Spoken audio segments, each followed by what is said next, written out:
The Innkeeper by Life Sketcher. Chapter 561 Anything to not be naked. Lex's first instinct would be to go to the Infinity Emporium. Although it hurt to admit it, as of now, he would be more likely to find higher quality gear there than anywhere at the inn. The gift shop had long since stopped being able to keep up with Lex's needs. True to its name, its merchandise was more suited as gifts and trinkets rather than being actually useful. Though, to be fair, it had been instrumental in Lex surviving the initial days of the inn, so his fondness for it never dropped. But for his current needs, it was not the right fit. The next best option was to shop from the guild room, which is where Lex was heading. "Hey Mary, isn't there any reasonable way I can convert MP into some other kind of currency? I'm rich as long as I'm inside the inn, but as soon as I exit it, I'm dirt poor." The suited Mary appeared in front of him looking slightly guilty as she scratched her head. "This is a good question, and your authority is high enough to get most of the answer. The truth is, usually, each system has a progression path. Which means it will not give quests that are too difficult early on while most of the system functions are locked. As you complete the relatively easy quests, not only do you as the user grow stronger, but the system's functions expand in a systematic and cohesive way. But, as you already know, the system you got was badly damaged when you got it. As a result of interference from the damage, as well as the mismatch between the level of the original system, the proper level of the system in its damaged state as well as your own power as the user, you followed a very unusual path. What the system should have done was give you quests and rewards promoting you to spread the inn only on your own planet first.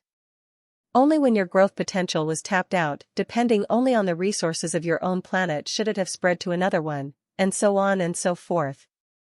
So, originally, you should have been much better prepared by the time you actually had to deal with so many different planets, races, and all their associated intrigue. "You didn't actually answer my question," said Lex, not bothering to focus on how he was ripped off. To begin with, the system was something he lucked out upon, not something he arduously worked for. Anything it gave him was a bonus he was never meant to originally have. Besides, he always felt that the kind of quests he got were suicidal. To this day, he did not even dare to look at the quest that told him to make a connection to a 5-star planet called Dunya. The highest star rating he ever connected to was 2 stars, and it was the Crystal Realm. It had Earth immortals in it. He did not even dare imagine what a 5-star world entailed. Would he see Dao Lords around every corner? Most importantly, the system itself was damaged. If it had been screwing with him on purpose, which he for so long suspected it was, then he would have been pissed. But if the system was so severely damaged, he couldn't really blame it. Not to mention, he had long decided that his focus should be on getting stronger himself.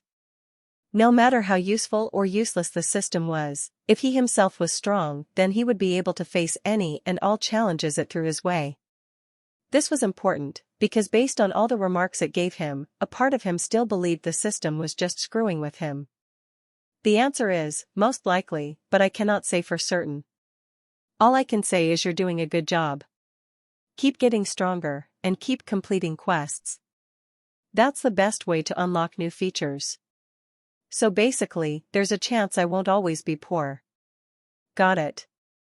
Mary had assumed that Lex would have a bigger reaction to the news that the system had increased the difficulty he was facing due to its damaged state. After all, instead of giving him golden tickets that took him to other worlds in his starter pack, it could have given him other rewards that helped him develop the inn only on Earth first. That way he never would have had to fight zombies, or be chased by wolves, and encounter all the problems he had to face. So much could have gone differently. But what she did not consider was that the way Lex saw it, he was having a much harder time now, sure. But because the system was on such a high level, it was much harder to get discovered by others. That was worth the trouble. After all, even a Dao Lord was not able to discover the system in his soul even at close range.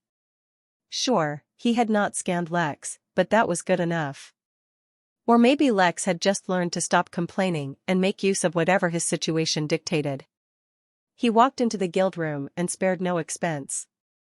He bought the best armor available, and then bought 10 more sets of it. After all, he could just store them in his storage bangle. He bought emergency first aid kits, a few dozen guns, swords, spears, some goggles, gloves, and honestly anything else that caught his fancy. He had MP to spare, and his bangle had plenty of space. There was no harm in filling it up with anything useful that he might need. Basically, he just never wanted to end up nude in front of other people again. Due to how strong his body was, it was inevitable that if he encountered strong attacks, his armor would be destroyed, but he would be fine. Basically, he needed armor with the best defense to keep him from ending up naked. Occasionally missing content, please report errors in time. Chapter 562 Reminiscing. Lex was sitting on a wooden bench atop Midnight Mountain, looking out at the inn. He was playing with an extremely deadly weapon laced with the most lethal poisons available on the market in his hand. Its original name was quite intimidating, but Lex himself decided to call it the fidget spinner of doom because, well, in Lex's extremely difficult to cut hands, it was not more than a fidget spinner. If anyone else were to try the same, their fingers would get sliced off. The only safe way to even use the weapon was using a secondary device that came with the fidget spinner of doom that both held it and propelled it forward like a sling. He had already finished all his shopping, and now was just waiting for Miranda to give him the locator. Since he had a bit of spare time, he took a seat on this bench and allowed himself to reminisce. Sure, he could get some work done during this brief time, but he was only human. Right now, he didn't feel like working. So he did nothing and allowed his thoughts to wander. His thoughts wandered to his parents. They were weird, that was for sure. But they had never been bad parents. Sure, they homeschooled him and took him around with them as they traveled for work, and became way too clingy during his teenage years when he wanted to explore with his friends. But wasn't that normal parent stuff? They never mistreated him or made him feel left out, which is why learning that they might have been keeping secrets from him felt like such a betrayal. Then his thoughts went to his sisters. Belle was a brute who liked nothing more than bullying others and wrestling. She was extremely intimidating and did not hesitate to pick a fight with anyone, their parents included. But at the same time, she never allowed her siblings to be bullied either. It was one of the reasons Lex took so long to develop his sense of protectiveness towards his own workers. It was because he had never felt the need to be protective of his sisters, for who on God's green earth would pick a fight with that maniac of a sister that he had? Then came Liz. Like Lex, she too had been named by Belle. He paused for a moment when he realized even the youngest, Moon, had been named by Belle. Had his parents even done anything? Shaking his head, his thoughts drifted back to Liz. Out of all the siblings, she was the most introverted. People assumed it was because she was shy, but that wasn't it. Lex did not pretend to understand her reasoning, but she was the most selective of whom she spent her time with. Other than the siblings, there was barely anyone she was comfortable with, their parents included. Then came Moon. She was the youngest, the most spoiled, loved, and extroverted of them all. She had more friends than Lex had acquaintances, and she found it impossible to sit still. He wondered what they would think if they saw the inn. Lex had no plans of divulging his identity as the innkeeper, even to them. But even still, he couldn't help but wonder what they would think. Belle would scoff and call it pedantic. Liz would find herself a hut somewhere far away from the crowds. Moon, well, the crowd would be around her wherever she went. For all the irritation Lex felt at them, in that moment, he couldn't help but smile. A short while later, his hologram popped up. Miranda had the locator ready. He put on his Clark Kent glasses and teleported to the meeting room. Miranda looked somewhat better, with her arm in a makeshift cast, but it was clear from her haphazard clothes that she hadn't spent much time doing much of anything else. "This is it," she said, handing him a device that looked like a clock. "It runs on spirit energy, so you'll have to power it yourself. I didn't have time to fashion a working battery. But that should locate the facility. Once there, whoever you're sending will have to find someone called Major Gilbert, he's in charge of the facility." She slid forward a letter on the table. "You'll have to give him this letter to get him to cooperate. If you don't have the letter, he won't acknowledge you, and chances are he'll resist. But, once he's been convinced, he'll lead you to the servers. The facility is large, and there are a lot of servers. There's also no way of knowing which one the relevant information is stored on, so you'll have to bring all of them back. Got it, said Leo, receiving the letter and the locator. The letter vanished inside his bangle, which he had covered by his shirt. He could really have people recognizing that, so he always kept it hidden from sight. The locator he simply grabbed, and would strap on later. Can you tell me now how the inn will help us? Although the woman had initially tried to put up a strong front, she was barely holding on now. Fortunately, Lex had no plans to dangle the information any longer. It's simple, really. Do you remember the Midnight Games? How the inn was able to turn parts of the battlefield on Vegas Minima into an event. Realization dawned on Miranda, and she suddenly couldn't believe that she hadn't recalled the matter sooner. Is the inn going to do that again? She asked, barely able to suppress the excitement in her voice. No, said Leo firmly. That was a one-time event. The inn will not do anything of the sort again. However, that does not mean that you can't host such an event yourself. It will take some work as you'll have to designate a battlefield or many, and you'll have to think of an incentive to get others to fight the battles. But I'm sure you can figure something out. Chapter 563 War Crime. Wait, that's it? You've basically done nothing other than tell me about this. We need help. Leo's relatively relaxed expression turned solemn as he looked Miranda in the eyes. He understood that she was desperate. Deep inside, he even felt a little guilty. But this was a decision he had to abide by. Helping out even this much was attracting trouble towards the inn. He was lucky that the devils hadn't appeared to hold a grudge against the inn, but he couldn't say so for others if the inn kept interfering. As much as Lex wanted to help, he had his inn and his workers to look out for. Of course, he wasn't about to explain that to her. I made it absolutely clear that the inn wouldn't be helping you, just providing you with a way to help yourself. Besides, have you done anything worthy of such help anyway? All I asked was for you to find 3 people. Let alone those people, you can't even get the information on them without my help. The sudden admonishment woke Miranda up from her desperate stupor. Immediately she knew she had messed up.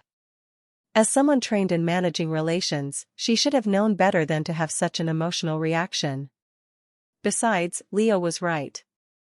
They hadn't really done anything worthy of the inn intervening on their behalf. She had built up that hope on her own, and had acted out when it was crushed. She was about to apologize, but Leo already teleported out of the room. She felt concerned for a moment, wondering if her outburst would affect whether the inn allowed them to host such an event. But wondering wouldn't get her anywhere. She hurried out of the room to go inform the council. If they needed to incentivize others for help, they would need planning. Lex was not genuinely angry at Miranda. To be more specific, he couldn't be bothered with her. The moment they were done, and he had everything, he decided to teleport away. The quicker this was done, the better. He strapped the locator onto his wrist, and used a technique called notorious anonymity. This was also a defensive technique that he had picked up, and was actually one of Lex's favorites at the moment. Unlike his other techniques, this one did not create a shield or strengthen his body or anything of the sort. Instead, it covered his face with a very prominent-looking mask, and only defended his identity. That meant the mask wasn't able to stop any attacks, but no one would be able to see his face or scan his identity in any way while he wore it. After he upgraded it, the mask even gained the ability to change its appearance from time to time, alongside the ability to block more types of surveillance, which was also an important aspect of the technique. The only drawback was that the mask would never look discreet. For example, when he used the technique now, a black mask enveloped his face with large, white fangs indented into it right below a massive pair of eyes. It sounded bizarre, but it looked incredibly creepy. Lex could imagine himself as the antagonist in an anime with the way he looked right now. He changed into his armor and, just for safety, wrapped the protector in a layer of impervious shield. After making sure he was prepared, Lex teleported to Earth. It was best not to waste time. But the moment he teleported, his intuition warned him of something, but he was too close to dodge. A beam of something hot hit his back, nearly burning his synthetic armor. Faintly, Lex felt some warmth on his back. The fact that it was warm enough to allow Lex to feel something meant it was hot enough to kill others. Not wasting a moment, he spread his spirit sense around him, gaining an understanding of the situation, which made his expression fall. His face hidden behind the mask, Lex didn't feel the need to hide his emotions. What he didn't know was that the mask reacted, changing from a mad grin to that of a predator. It was dark, not only because night had fallen, but also because of the massive ship blocking all star and moon light. Yet one did not need to look at the evil mask to feel the pressure Lex was radiating right now. Somewhere in front of him were a pair of men running away. Looking at their clothes, they looked like office workers, and judging by their appearance, they were around Lex's age. They had no idea that in the darkness behind them, a machine had tried to kill them. Lex also did not need to turn around to identify the machine. Though its body did not look metallic, or like any stereotypical earthly design of robots, Lex knew it was a machine underneath its synthetic skin that looked like it was made of glass. There was no sound, it did not speak, yet Lex's universal translator picked up what it was saying through the radio frequency waves it was emitting. For the war crime of interfering with the execution of resisting slaves, you are hereby sentenced to death. The nearly see-through machine started gathering up more energy to kill Lex with another laser beam when something unexpected happened. The organic life form replied to it. For the war crime of pissing me off, die. The pavement under Lex's feet could not contain the force with which he rushed towards the machine, leaving cracks in the ground in a spider web formation. The glass machine detected his approach, but could not move fast enough to dodge. The last thing it saw before Lex's fist-wearing iron knuckles smashed into its body was a demonic face staring deep into its soul. It was also the last image it sent back to the mothership. The machine was unable to survive Lex's strength, and broke into countless tiny shards as his fist went through its body. Lex stood there, looking at the ground, covered in the countless remains of his enemy. Despite his victory, he was not satisfied. In truth, the mask had not looked so creepy for no reason. Lex truly was looking into the machine's soul with his soul sense. Or at least, a wisp of its soul. Whether it was the fact that a machine had a soul, or that it only a wisp of its soul and its body were both things Lex had never encountered before. Chapter 564, Hard to be Indifferent. Lex recalled everything he had heard at the inn about the alien invaders. A lot of people who faced them called the aliens, while a lot of people claimed to have fought some kind of robots.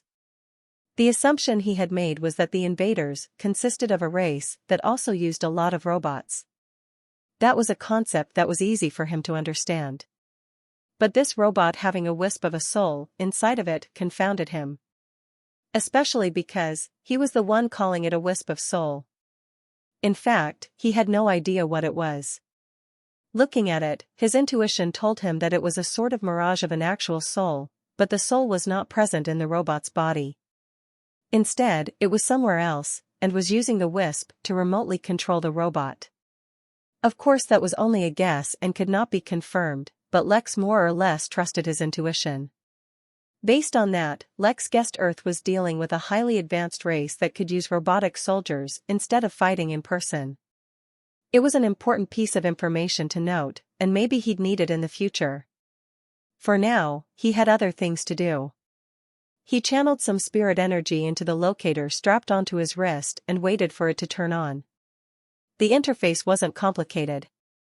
It was like a compass, but instead of pointing north, it pointed towards the facility he needed to reach. Lex summoned Fenrir and got atop it, before guiding it in the right direction. He knew that if ever Fenrir was recognized from the inn, it would make him hiding his identity redundant. But it didn't matter because he kept linking his identity as Lex to Leo. He was purposefully leaving behind clues, though an ordinary person would not pick them up. Only someone incredibly astute, with enough reach to gather all the clues, would be able to see the connection. The point was, it was a lot more believable that Leo or Lex were running around on Earth with Fenrir than the mighty Innkeeper.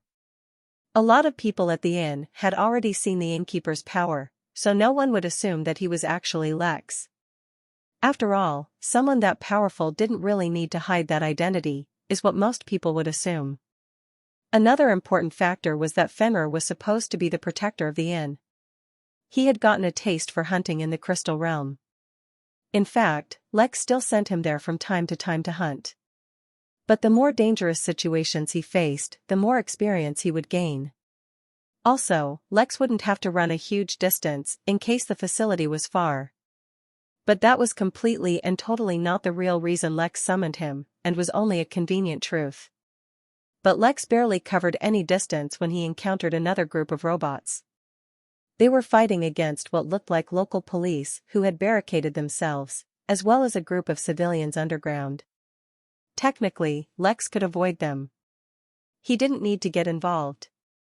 But it was much easier to dismiss helping someone when they weren't being attacked right in front of your eyes. He knew that if he didn't help, they wouldn't have a chance.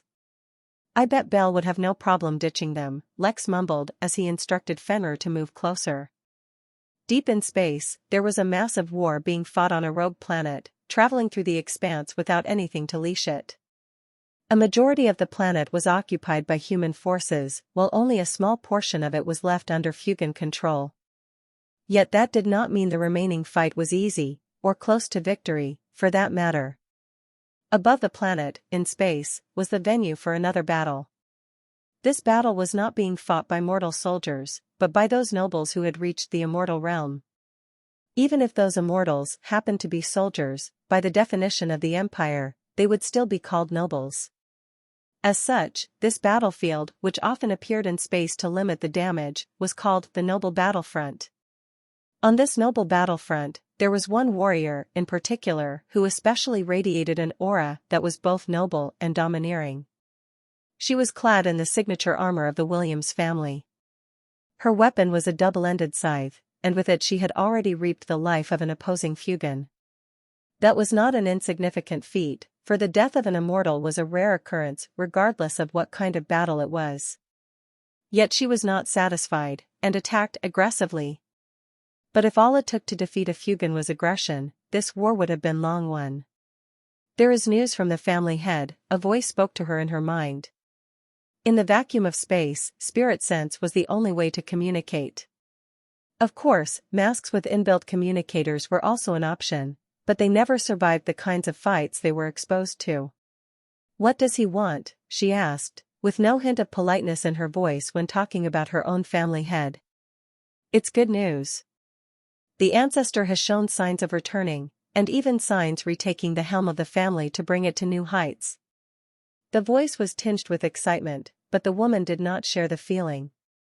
She took off her mask, revealing her beautiful, yet angry face. If Lex saw that face, he would instant hide, for he knew what it was like when his maniacal sister got angry. "Tell that old geezer to get lost. I'm the next leader of the Williams family. We didn't need him before, and we don't need him now." "Belle, you can't dash." The man trying to rebuke her was never able to finish the sentence, for Bello kicked him hard enough to send him hurtling towards the rogue planet. She looked at the next person who happened to be standing nearby and said, "Convey my message to the family head. If he tries to give my position away, I'll kill him." Chapter 565 Fixing Mindset. The fact that all the robots looked so different struck Lex as unusual, but he quickly noticed a pattern in their bodies, despite the varying shapes. First, regardless of whether they were shaped like humanoids, tetrapods, floating orbs, small jets, or whatever else, they all boasted a large torso, or central body. It was not so evident when they were shaped like humans or animals, but the feature became more prominent when they took other shapes. Still, Lex would not have noticed this if it weren't for the fact that his soul sense could detect wisps of souls exactly in those spots. He did not know how significant this discovery was, but it could prove to be useful. The second, more obvious thing that he noticed was that despite whatever form they took, they all seemed to be using laser weapons. Sure, the weapons had various forms, but all of them shot lasers regardless of whether they were in the visible spectrum or not. None of that mattered to Lex, who was not only impervious to their damage, but would punch through their bodies regardless of their shape or size. But before he left the inn, Velma had sent forward a request to all workers dealing with the refugees to collect as much information about the invaders as possible. Lex narrowed his eyes. The robots were finally reacting to his arrival, which was fine with him. The police would not have been able to hold them off much longer, especially since they had no weapons with which to shoot back. The only reason they had survived so long was because some of them turned out to be cultivators and were blocking the attacks with some spirit tech. "Go get them," he said to Fenrir as he jumped off its back. He wanted to see how it handled being outnumbered so that he could understand what its capabilities were. Fenrir only growled for a moment before leaping towards the robots, completely unafraid of their superior numbers. Lex deployed an Imperial shield in front of the underground entrance so they wouldn't suffer any collateral damage during the fight. The police, however, did not realize that. They were desperately holding off the aliens, completely unable to divert their attention anywhere else, when they heard a loud growl. Before they could make sense of where that sound came from, a gray shield appeared in front of them, blocking their view of the outside world. That did not reassure them, however, because while the shield blocked their view, and even trapped them inside, it did not block sounds. The nerve-wracking sounds of metal literally being ripped into pieces echoed in the air, along with a symphony of crashing, explosions and deep, spine-chilling growls. An excruciating 10 minutes later, the shield disappeared. Revealed to them was a battleground littered with the scrapped remains of the aliens that had been attacking them just a few minutes prior. There was no indication of the creature that had been growling earlier, as if it had vanished into the darkness. "Is it safe?" one civilian asked, slowly approaching the stairs leading up. "No," the policeman exclaimed and hurriedly signaled everyone to retreat, with no desire to find out what actually happened. He didn't know why his life had become a horror story, but he knew not to tempt fate. Curiosity could kill a lot more than just a cat. Lex was feeling pretty good about himself as he rode Fenrir away. Fenrir had taken care of all the robots completely on its own, completely surpassing Lex's expectations. In fact, it had done so without suffering a single hit. In that regard, it surpassed Lex. His own evasive maneuvers weren't that great, though previously he used the excuse that he could not dodge lasers moving at the speed of light as his justification. But this little pup of his had brought out some kind of interference field as soon as it attacked, making it so the robot's movements became slow and imprecise. Even as he completely ripped them apart with its claws, they remained unable to actually target him. Lex even took his time observing their remains once the battle was over to see if he could learn anything new about them, before eventually returning. So far, fighting the robots had been super easy. Marlowe's original assessment of the robots may not have been wrong, the nearly indestructible owner of a universal establishment, riding a beast with the bloodline of a god, thought to himself. But the good feeling didn't last. With his sharp senses, it wasn't long before he identified another group of people struggling with the robots. This time, they weren't fighting. They had been tied up and detained. Lex could hear the robots speaking in their low frequencies, talking about the new slaves. His stomach lurched, but as much as it killed him, he didn't divert his direction this time. If he had to stop every time he encountered such a situation, he'd never reach the facility. The best help he could provide, he was already giving through his inn. For now, he had to prioritize his own objectives. He had to. As if sensing his distress, Fenrir sped up. They were heading away from the city, so soon Lex stopped detecting both the robots and the groups of people. Far in the distance, towards the main city, Lex could see faint sparks of light filling the sky, as if fireworks. But he knew that they weren't fireworks. They were most likely guns, or other weapons, since guns weren't as common here. But soon, Lex could not see even those. Riding Fenrir across the English countryside, feeling the cool winter wind in his face, Lex almost felt pleasant. But Lex didn't allow himself to wallow in guilt for too long. He took control of his emotions and fixed his mindset. It was all right to feel bad when he saw people in distress, but he couldn't let those emotions take hold. The universe was full of strife, and he wasn't responsible for fixing it all. If enemies came his way, he wouldn't spare them. But that didn't mean his mind could be swayed into fighting every villain that someone encountered. It was difficult, but he had to be firm. Chapter 566. A Toy. Lex was lost in his thoughts, reaffirming his resolution as Fenrir ran through the wild. Maybe the decision he was making wasn't the morally correct one, but it was the best one for himself and his dependents. His mindset was undergoing a subtle change as he contemplated the philosophy behind maturing, and if it counted as maturing if he didn't like the decisions he had to make. Or perhaps, that is what maturity was to begin with. Alas, his dramatic internal monologue was interrupted by his intuition. He looked up but saw nothing due to the absolute darkness that had enveloped the sky, yet his eyes seemed to be fixed on a moving target. While his eyes were dependent on light, his other senses were not. His spirit sense had a vague range of about 100 feet, 30 meters, where sometimes it could go a little beyond and sometimes is just below. His intuition, however, had no clear limit for how close or far an object had to be before it could detect it. That is why, in the darkness, even though the approaching alien ships were so far that Lex could not hear them yet, his intuition informed him that he had been locked on to by them. Lex did not ask Fenrir to slow down, however. They continued to run through the wilderness as Lex prepared to face them. What he really wanted to try was evisceration, but he wasn't sure it would work. He had no idea what that wisp in their bodies was. If it was a small part of their souls, then the technique would be absolutely fatal. If, however, it was something like a projection of a soul, or maybe even something else that Lex was unaware of at the moment, then the technique might not work. To prepare for such an eventuality, he began picking out a long-distance array to use.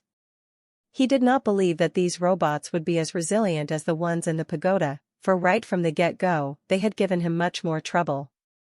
The next few minutes were spent in silence until, even in the darkness, his eyes could pick out the shapes of the incoming ship. His eyes were already sharper than normal, let alone the strange advancements his left eye underwent, so seeing in the dark was not such a big issue. There were 4 ships heading his way, and they did not bother being subtle about their approach. From the moment Lex saw them, it only took a couple more minutes till even Fenrir picked up on their arrival. A minute later, the sound of jets rushing through the air could be heard from the distance. Fenrir growled, but Lex rubbed him behind the ears. The little pup wanted to attack, but as much as Lex trusted him, there was a difference between going up against a robot and going against a ship. It was like fighting against an armed soldier and a fighter jet. They were not in the same league. In the time that it took Lex to calm his pup down, the 4 ships had arrived. They did not bother surrounding him or trying to communicate. They attacked the moment they were in range. As he put up the strongest version of Imperial shield that he could manage, he wondered if the invaders were always so aggressive or if it was just him they were specifically targeting. After all, if their objective was to gather slaves, killing everyone they came across would be counterproductive. Just as Lex suspected, these ships were specifically targeting him. As soon as their scanners captured his image, it flagged him as a war criminal for interfering in an execution and resisting punishment. They attacked immediately, their laser weapons shooting off short orange blasts that immediately slammed into the Imperial shield. A large, fiery explosion shook the earth. Orange flames licked everything around them black, turning what could not survive its heat to ash. Yet behind his shield, Lex was untouched even by a warm wind. It was a good idea to upgrade his techniques. He looked up in the sky, but did not retaliate yet. The ships were too far for even his array, let alone evisceration.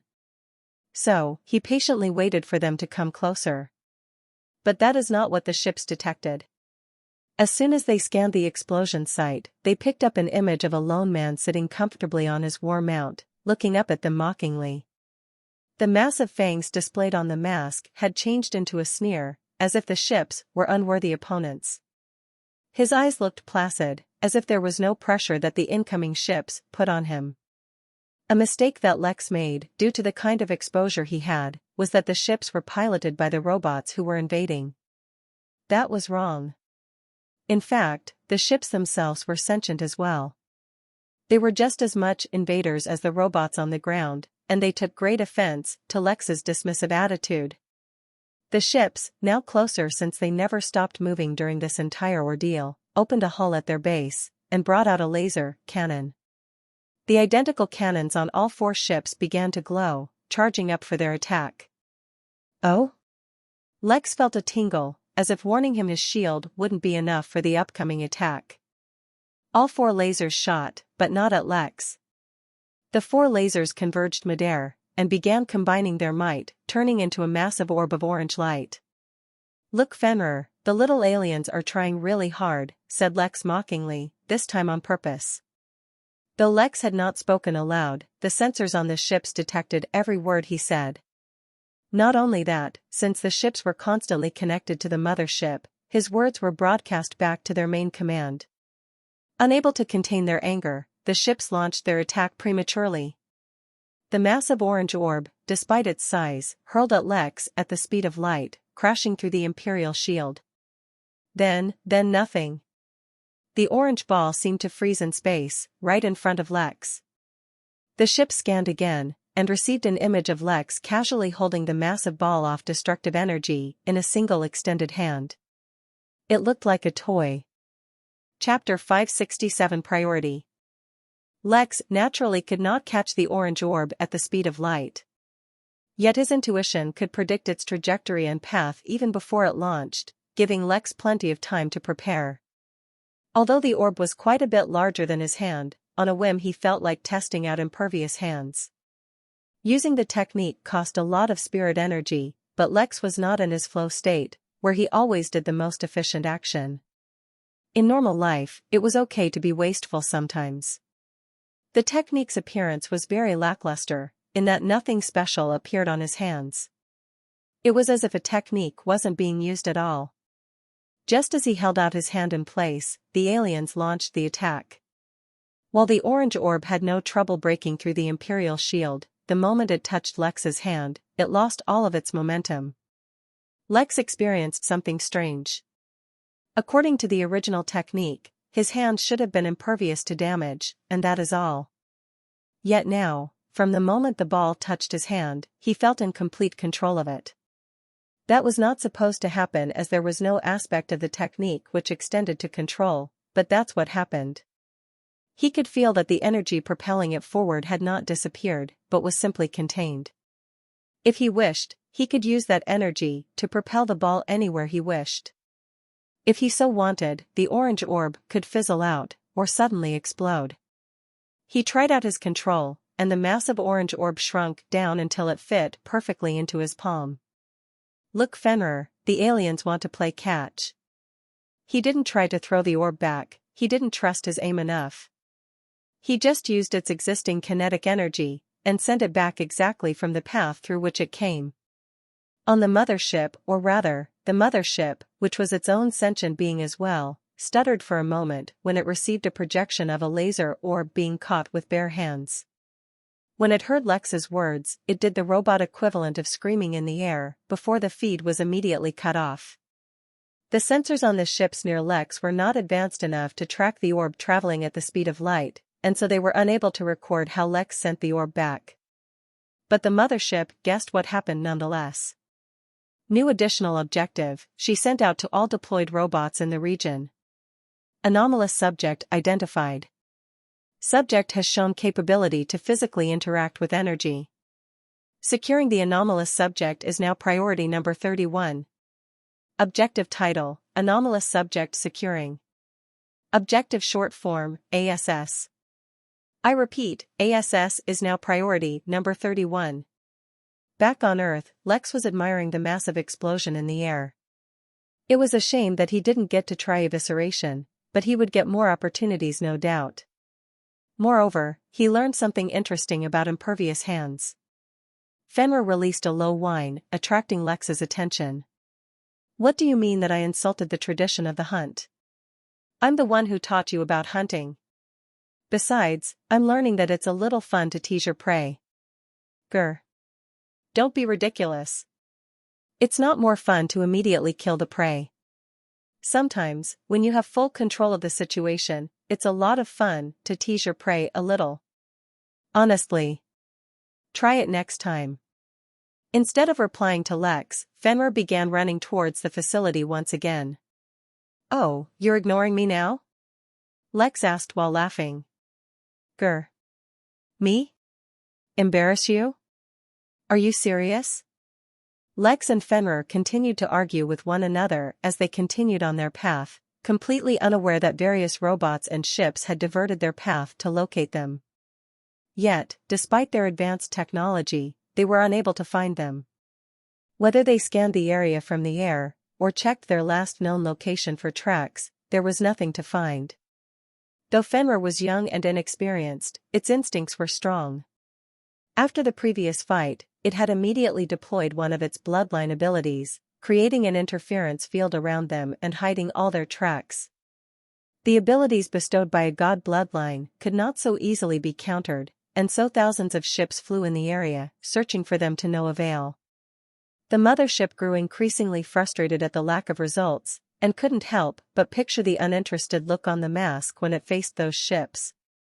It understood now that the whole reason they even located him the first time around was because he was teasing them. Whoever he was, he never took them seriously for a single moment. In her anger, the mothership activated a single infantry regiment. All the units it had sent on the ground so far were not more than scouts. Their true soldiers were very different, and much stronger. In truth, even the mothership could get into trouble if it was detected she deployed troops unnecessarily and wastefully. But that was easy to solve. She just needed to provide a legitimate reason for their deployment. Reassigning planet threat level from 1 to 2. Redistribution of deployed units required. Deployment of additional troops required. Re-evaluation of danger zones required. Silently, a change started to occur as more troops approached Earth, but this time in camouflage. At the Midnight Inn, the 3 nascent cultivators and the devils were finishing up their deal, and shaking hands. The council had just about finished their proposal and were almost ready to request a meeting with the Innkeeper. Down on Earth, Lex finally neared the facility. But while it was protected under a defensive formation, it had also been surrounded by hundreds of robots laying siege. Even though Lex had it pretty easy so far, he did not dare underestimate hundreds of robots. Even if they couldn't hurt him, they might hurt Fenrir of the facility. Moreover, he didn't know if killing too many would attract attention. He had to progress with caution. Chapter 568 Drama. Lex was observing the facility, considering how he could enter without attracting attention. The surrounding area was pitch dark, but the facility was still well lit.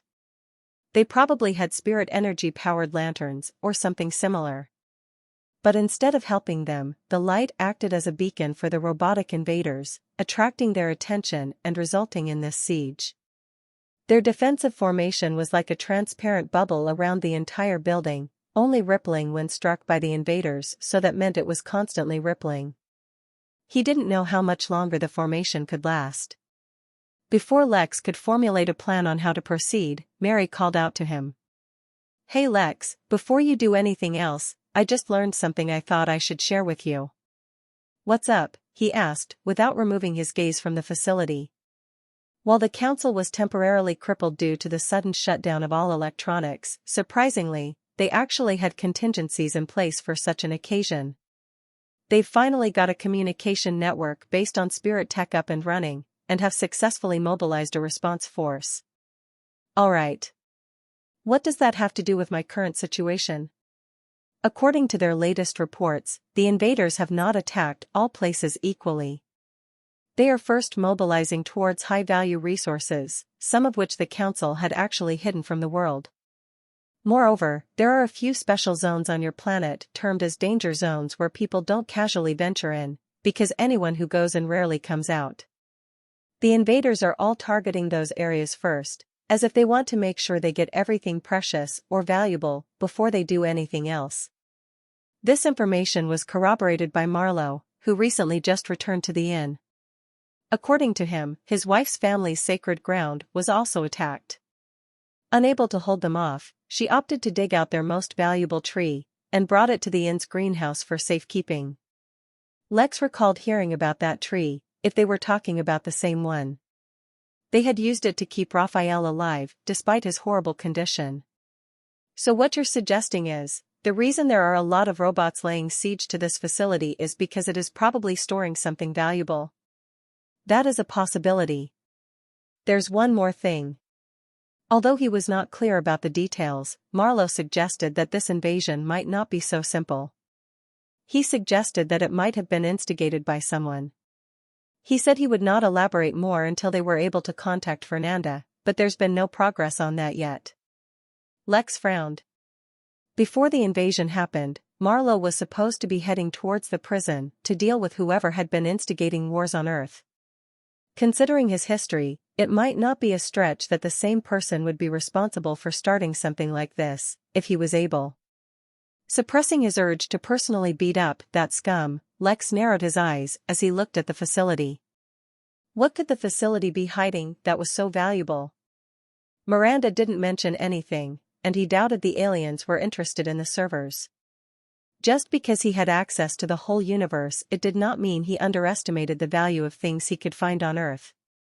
After all, if Earth was so insignificant, then the robots themselves would not be interested in them. More importantly, that meant that as soon as he fought any of these robots, they would likely attract reinforcements. After all, if this was one of their main objectives, they would not treat it lightly. Lex groaned. The truth was, he had already thought of a way to circumvent the blockade, but he'd been having so much fun crushing robots lately that he wanted to continue. He sent Fenrir back to the inn, promising to summon it back if any fighting started. He closed his eyes and started to use the technique he had learnt so long ago back in the crystal realm, called in-law effect. The original purpose of the technique was a sort of last-minute escape to save one's life. It allowed the user to teleport their soul away, but due to the fact that Lex's soul was fused to his body, for him it became a teleportation technique. This was far from simple, as Lex had looked at actual teleportation techniques for golden core cultivators, and they were incredibly convoluted and difficult to master. They were a lot more reliable and versatile, sure, but it would take Lex months of dedicated focus to master the technique. Without exaggeration, it was one of the most difficult techniques he had seen. But using the power of loopholes, Lex found a much easier solution. The original technique required Lex to stay still for 3 hours, but now powered by his energy, which was a better fuel source than anything a Foundation Realm expert could supply, it took him barely a minute. One moment, he was standing in the distance, looking at the facility from far away. The next, he had teleported inside. Large concrete walls had surrounded the facility, not only protecting it but also hiding it from view. Now that Lex had crossed those walls, he could finally see that it was a very plain and unimpressive-looking gray, rectangular building. While Lex observed the unremarkable building, his arrival had not gone unnoticed, prompting soldiers to instantly surround him. They pointed their weapons at him and screamed at him to get down on his knees, but Lex wasn't really in the mood for all this drama. He would not have called it drama if he could see the intimidating appearance of the mask he was wearing, but that was besides the point. He spread out his spirit sense and firmly held all the soldiers, freezing them where they stood, further scaring everyone in view. "I have a letter here for Major Gilbert. Can someone go find him? I don't want to spend too much time on this." Chapter 569, Not Here to Steal. An awkward silence filled the air once Lex spoke. The soldiers further off didn't understand why everyone around Lex had frozen still, while the soldiers around Lex knew that they had screwed up. A majority of the soldiers working here were just mortals who had been at the facility during their routine deployment. When the power went out and the darkness fell, they acted according to the security protocols and locked the facility down. Yet it had been nearly an entire day where the power to the facility had not returned, and then they had come under attack by unknown enemy forces. Nervousness was at an all-time high, and when they had seen Lex, they had simply reacted out of instinct. It was actually fortunate no one had actually shot at him, which was a real concern, considering how intimidating he looked. Lex looked around and asked, "Is there any superior officer around? A captain or someone in charge?" Some of the soldiers who were out of the range of Lex's spirit sense looked towards a young yet mature-looking man who had also been locked down by his spirit sense. This was a nifty technique he learned while practicing with his spirit sense, following the online he had been following. As amazing as it seemed, he could only use it on mortals for now, as even a chi training expert could disrupt his spirit sense using his chi. But once he became even more familiar with his spirit sense, he could start using techniques focused on his spirit sense to do much more than lock down mortals. Lex released the soldier in command, unafraid of any retaliation, and said, "No need to be nervous. I'm here on council business. Please send word to the major of my arrival. I'll wait here, so that everyone feels more comfortable." To the soldier's credit, he did not stutter or act afraid despite his previous situation. He looked at Lex with a grim determination that spoke of his resolve to fight if needed, before turning around and jogging away. He made a few signs with his hands while he was jogging away, no doubt passing along some secret orders to the remaining soldiers to watch him. "I don't mean any harm, so I'll let the rest of you go as well, all right? Don't overreact now." After giving considerable warning, he slowly loosened his hold on the remaining soldiers. Most of the soldiers managed to display the same level of control as the young captain, though clearly they were very disturbed. A few stumbled upon being released and showed considerable panic. Two shot at Lex's face as soon as they were released. The bullets traveled through the mask and hit his face, ricocheting off. Lex only sighed and once again trapped the two soldiers with his spirit sense. Afterwards, he stopped paying attention to them. Honestly, he could have avoided the bullets, for although they were quite fast, and the soldiers were near, he had long since transcended the abilities and limits of normal humans. He decided not to dodge, because honestly he felt too lazy to, and at the same time he wanted to recreate a scene he saw in a movie once where a bullet crumpled after hitting a superhero. Unfortunately, instead of crumpling, the bullets just bounced off of him. He had wasted a precious opportunity to look cool. "How long do you think you can hold off those robots?" Lex asked while waiting, but none of the soldiers were willing to respond. Though they were not aiming their guns at him, as they had been earlier, they were still clearly quite wary of him. Lex shrugged and decided to just wait in silence. A short while later, the door to the gray building opened and a few men came running out in a hurry. "Stand down! Stand down!" an older man yelled as he arrived. Much like the soldiers, he was wearing combat gear, but his was clearly different. Lex could tell the man was a Foundation realm cultivator, though he was still near the very beginning of the realm. As such, his gear reflected his status as a cultivator, and while it looked identical to the normal ones, bore some hidden enhancements. "I've already received news of your arrival through the spirit channel, sir." "Are you Leo?" the man asked, as he neared Lex. "My identity is irrelevant," Lex said, and summoned the letter from his spatial bangle. "Please confirm the contents of this letter and take me to your servers." Lex had naturally already read the content of the letter using his spirit sense. He could naturally not detect if any orders were passed using any secret ciphers. Simply read, however, the letter used a few lines of some code to confirm their authenticity, before passing along the order to allow the bearer of the letter to have access to the servers. "Everything is in order, Mr. Liu. If you'll follow me, I'll take you to where you want to go." Lex nodded, but before leaving turned his attention to the two detained soldiers. He pulled the guns out of their hands using spirit sense, before letting them go. With the highest commanding officer before them they behaved much better, but the two had gone incredibly pale. Either they were scared senseless or they knew they were likely to get in trouble. Possibly both. Without passing any comments, Lex followed the major into the boring-looking building. Matching the outside, the appearance of the building once inside also looked very plain. Old tiles and yellowing paint made it seem like an old office building suffering from neglect, not at all what one would expect based on the walls surrounding it. The elevator isn't working, so we'll have to take the stairs, the Major said awkwardly as he led Lex to the emergency stairwell, descending deep underground. How long do you think you guys can hold out against the invaders? Lex asked once again, sounding mostly uninterested. Now that the two were alone, it was time to see what he could dig up about this facility. Not that Lex was interested in stealing whatever they were holding, naturally. He would never.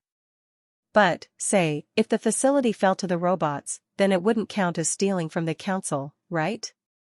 Chapter 570 Manual Labor. It was a well-known and established fact that Lex was not greedy and was, instead, a humble fellow who had given up his attraction to worldly possessions. The fact that he hoarded dozens of armors in his spatial bangle did not go against this fact, as those were there to serve a functional purpose. He wore no jewelry or expensive watches, and did not have an expensive shoe collection. Even back when he was immortal and made $7 million, he did not waste it all and instead invested it. He continued to work at his job in the meantime, and lived a normal life. Yes, Lex was a proverbial monk. His only interest in any treasures the facility hid was purely academic, and if, God forbid, the facility were to ever fall to the invaders and Lex intervened, it was only out of a sense of honor and duty. It was his duty as a man, no, as a human, to ensure that the alien robots failed in their objectives. It had nothing to do with greed, it was a matter of honor. So, as honor entailed, Lex began to, manipulate, never. He simply aided the Major in performing his duties by relieving him of the mental stress of carrying state secrets. Yes, Lex was practically a saint. In fact, even the expression on his mask changed to that of an honest wide-eyed grin. If they maintain their current scale of attack, the Major began to answer, then they won't be able to penetrate the formation. It is very strong. However, we cannot maintain it indefinitely. We only carry enough supplies to power the formation for 2 days. In truth, this was confidential information that the Major should not have been sharing. Lex should have had to work a little harder to get this information out of him. Yet the Major had never faced real combat situations before. The stress of the situation had affected his judgment. The change was for the better, in Lex's opinion. When the formation was being designed, the council figured that if reinforcements didn't arrive, and someone was able to lay down siege on the facility for 2 days continuously, then this facility was probably the least of their problems. Makes sense. You said you've already talked to someone, that must mean communication lines are back up. Have they said anything about reinforcements for this facility? Yes. Reinforcements are already on their way. It should take a few hours though. According to HQ, alien presence in England is actually very small, compared to Europe. I feel bad for them, but it's good for us. They expect to drive out all the aliens in a few days unless they get reinforcements of their own. Good, Lex murmured while suppressing an internal curse. This facility is pretty well guarded for a data center. This time, the Major was not as forthcoming as Lex had wished. It's important. Not only is a data center not cheap, but it holds all the valuable information of the council. That not only includes the private details of all the council members, but information on all of the council's various projects and responsibilities. If that weren't the case, we could have just used a commercial data center instead of building one ourselves. The building looks old. Did you have to renovate it to turn it into a data center? I'm not sure about such details. The data center was already up and running when I was posted here, and I didn't look into its history. Lex only nodded, and decided instead to start sweeping the facility with his spirit sense. Walls posed no obstacle to his senses, or at least, they weren't supposed to. Deep underground in the facility, there were walls built of a special material that seemed to block spirit sense. Well, at least if he ever needed to rescue Earth's resources from invading aliens, he'd know where to look. But while his spirit sense could be blocked, his intuition could not. He could feel that whatever was stored deep down wouldn't personally benefit him or his cultivation, which diminished his interest somewhat. Here you go, said the Major, leading Lex into a large hall. This is the first of the server rooms. The server racks were placed on top of metallic cages, which would allow cold air to blow up at them from underneath, not to mention the air ducts aimed at them from above.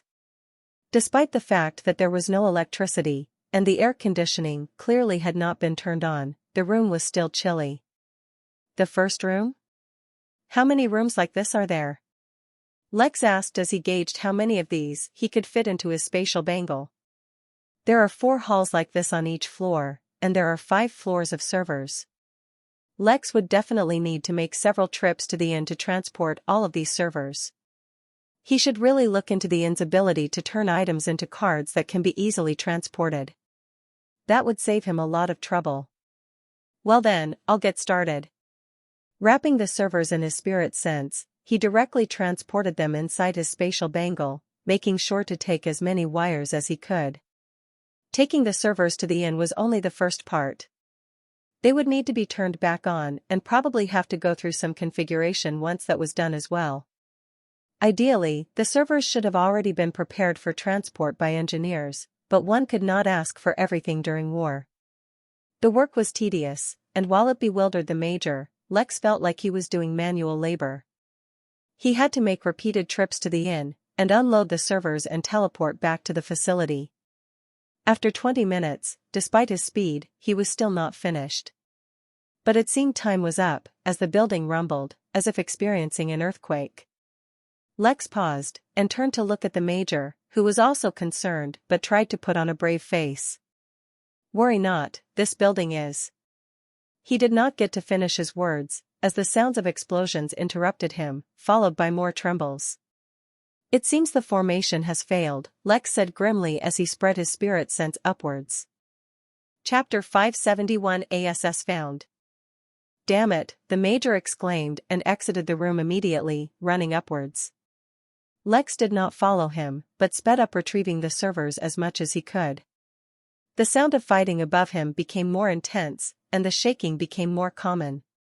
As easy as he found it to kill the robots, he was certain of the fact that normal humans with regular guns could not harm them. The fact that there was a fight going on upstairs indicated that the facility clearly had more defensive measures prepared than just soldiers with guns. What he was concerned about was why the defense failed so suddenly. The change was too abrupt, with no time for any warning.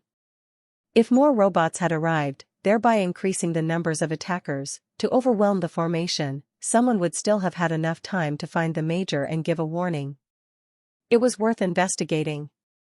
It took him a couple more minutes, but without having to hold back his speed to accommodate the Major, the process was sped up considerably. Just to be safe, Lex decided to teleport back to the inn and drop off the servers. Afterwards, he would return and see if he could help in the defense of the facility. Or, if the facility was bound to get overrun, protect its resources from falling into invader hands. Yet something unusual happened. Normally returning to the inn was slower than normal teleportation, but it was still a relatively quick process. However, now that Lex was trying to return, the process had slowed down considerably. Even 10 seconds later, he was still on Earth. "Mary, what's happening?" Lex asked grimly. This was not a laughing matter. "I'm not entirely certain. The system is detecting unusual activity in the space around Earth, making teleportation more difficult." "Am I trapped here?" Mary scoffed. "Of course not. The system can access anywhere in the whole universe, a little spatial distortion won't stop it. It will, however, slow it down considerably. You might need to wait a whole minute for the system to teleport you out safely. The same will apply to anyone using golden keys." "The timing of this can't be a coincidence," Lex noted.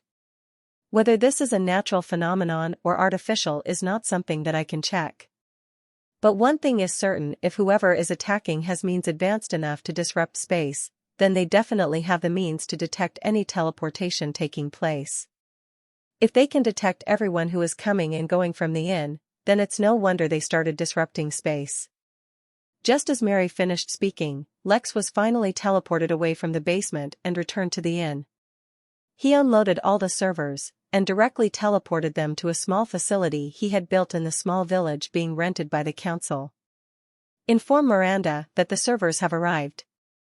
Also, send a notification to everyone from Earth letting them know that teleportation to and from Earth has been slowed due to interference.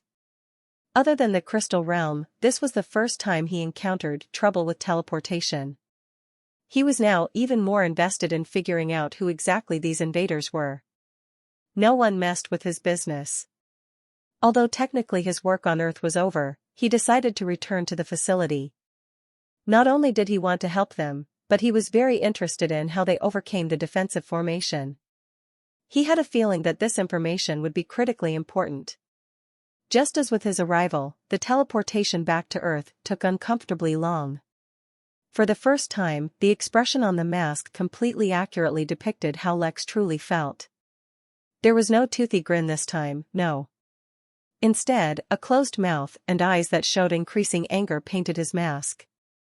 If the inn developed a poor reputation because of these delays, Lex would not take the matter lying down. Although he had said that the inn would not take any active part in helping the council to maintain its neutrality, he was beginning to wonder if he could find any loopholes for that as well. The moment Lex teleported back, the building trembled once again, and this time harder than ever before. He immediately spread his spirit sense to assess the situation, and surprisingly discovered that the humans were actually holding the invaders off. Although the guns could not hurt the robots, and their technology had failed the Earthlings, they were not deterred. If there was one thing humans were good at, it was war. Much like during the Midnight Games, there were several groups of cultivators using techniques that empowered one another to fight off the robots. There were a total of 7 Foundation Real cultivators, and nearly 100 Chi training cultivators holding off against the invaders. They had what looked like riot shields large enough to cover their entire bodies, which were capable of blocking the laser attacks. Lex was genuinely impressed at the durability of those shields. He knew that those lasers weren't simple to block, and most of everything he had seen so far made it look like the robots had an overwhelming advantage. This was the first thing he saw that proved otherwise. Once Lex got a good idea of the situation, he reluctantly decided to not safeguard the facility's resources personally. Instead, using the in-law effect, he teleported to the ground and directly smashed the nearest robot. He thought his sudden appearance and subsequent defeat of a robot would help moralize the troops.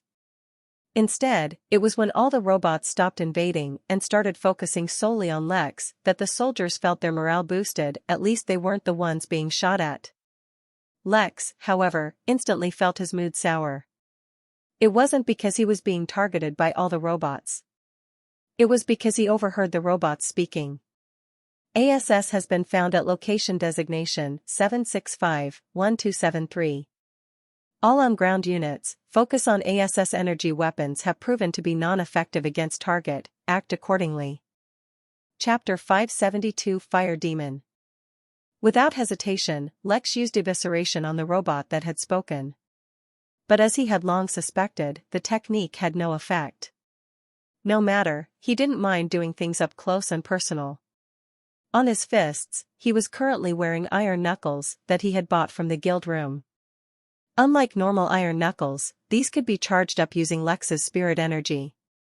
Once they were charged, the next time they made contact with anything, they would release a concentrated burst of energy. That, accompanied by Lex's ridiculous physical strength, made it so no spiritual technique was required. Brute strength was enough to take down any foe he faced, so far at least. That was exactly why Lex threw himself at the robot that had spoken earlier and kicked its body.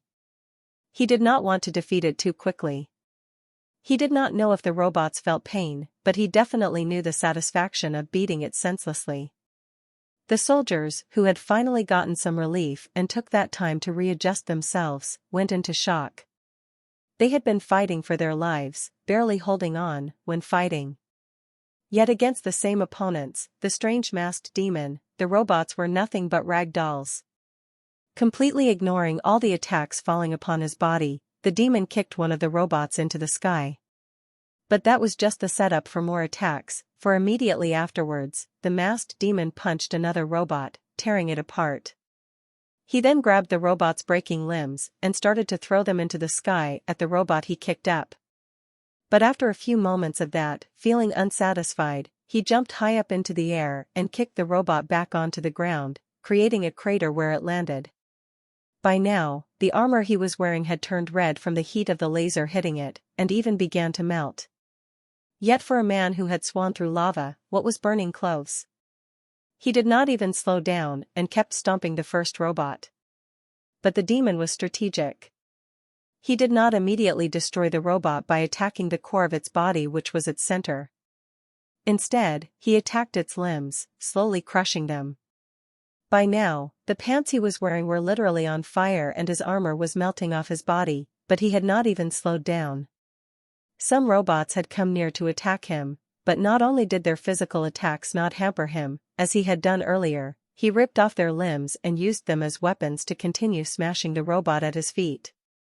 A strange scene unfolded, where the human soldiers were left stunned, preventing them from doing anything, and the remaining robots finally stopped firing and slowly began to back away from the literal flaming demon. But all things, regardless of how bizarre they were, eventually had to come to an end. The robot Lex was crushing finally gave out, and collapsed under Lex's endless barrage. Realizing his target had died, Lex suddenly looked up, and finally realized how strange the situation was. The humans and robots alike were staring at him, in fear and awe. Feeling a single sweat break out, he finally realized that his gear was on fire.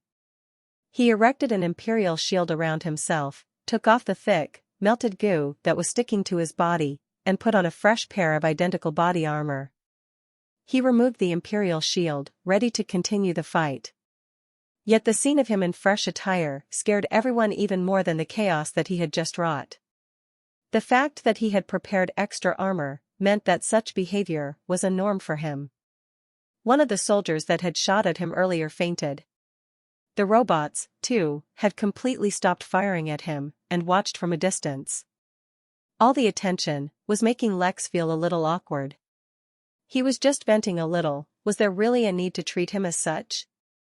Wasn't this war?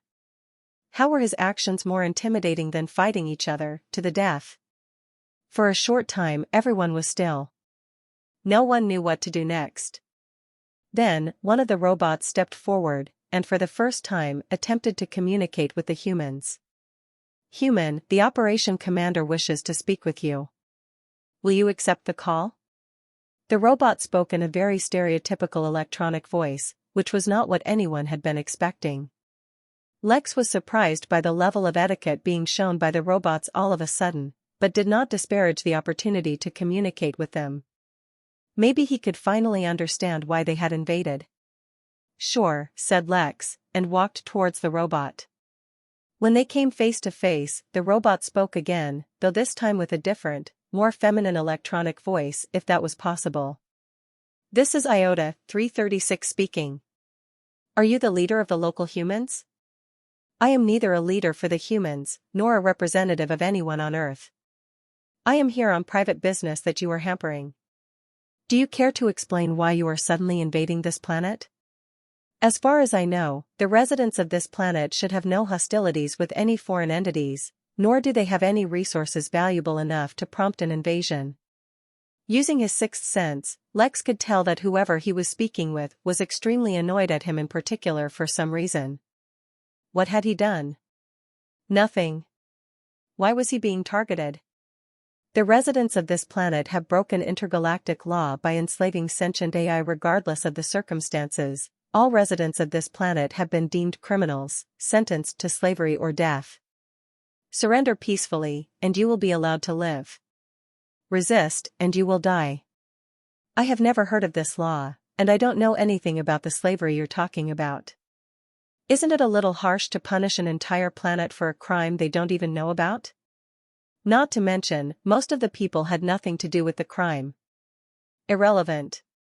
All living beings on this planet have been sentenced. Shall I take your lack of answer as non-compliance? Chapter 573 New Plan. Lex could not help but frown. Although he did not get a clear idea of who these invaders were, the reason for their attack did not sit well with him. If they could condemn a whole planet to death or slavery so easily, then they should be considerably powerful themselves. Lex remembered that the Henali had a few conventions, such as disallowing mass genocide and soul farming, but those restrictions only specifically applied to beings in the Tao realm. Whatever the conventions were for weaker beings, he had not seen them. The fact that the devils so blatantly used various planets to mature their demons indicated that so long as they remained within certain limits, the Henali would allow genocide. In fact, it suddenly occurred to him that his definition of genocide and that of the Henali might differ. After all, they were speaking on a realm-wide scale, whereas to him even a single planet was a big deal.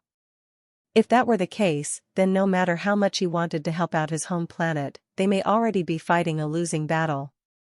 After all, even if he hosted an event and got others to help out, it wasn't as if they'd fight the war for them. They'd only fight so long as they have something to gain. If they were faced with inevitable death, then there was no way Earth could garner any foreign help. Although a lot of this was speculation on Lex's part, he had the exposure to justify it. His mind already started working. If the Earth fell, regardless of how much he wanted to help the refugees, he wouldn't be able to take care of them indefinitely, especially if the numbers were high. In that case, instead of charging them rent for long durations of time, he could directly sell them exclusive rights to some of the minor realms connected to the inn. That way they'd become self-sufficient again with the resources available. Moreover, the idea of selling exclusive access to minor realms during special situations sounded a lot better than making it look like the Innkeeper was giving special preference to humans. After all, there were still new minor realm connections being revealed within the inn to this day. He still had no idea exactly how many minor realms he had access to, but it was a lot of them. With a plan formulating in his mind, Lex regained his confidence. On Earth these robots could potentially be a threat, but he did not fear them inside the inn at all. Worst comes to worst, he'll just kick them out of the inn. Just because he was afraid of the Henali did not mean everyone had the right to intimidate him, regardless of how powerful they may be. You can take my lack of answer however you wish, I couldn't care less. Who do you think you are anyway, to walk up to me and threaten me? Are you so confident that you can just face me and get away with it? The human race is a weak, divided race that only has relevance due to a single human being the Henali's pet. Since you have chosen to not surrender, then prepare yourself. The machines you have fought so far are akin to the civilians of your race. Once the soldiers are deployed, you will have no chance of resistance. Without waiting for Lex to reply, the robot turned away and began to retreat.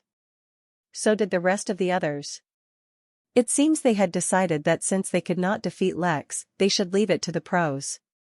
Lex stood there for a couple of minutes, scanning the area to make sure the robots were leaving. It seemed like they were gone, and wouldn't be returning any time soon.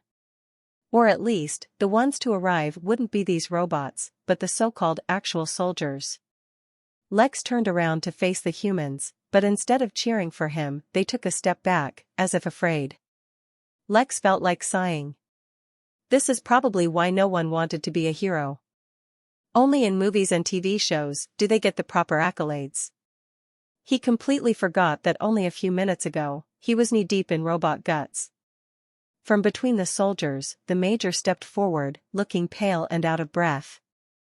Although they had managed to hold back the robots, it did not mean that it was easy.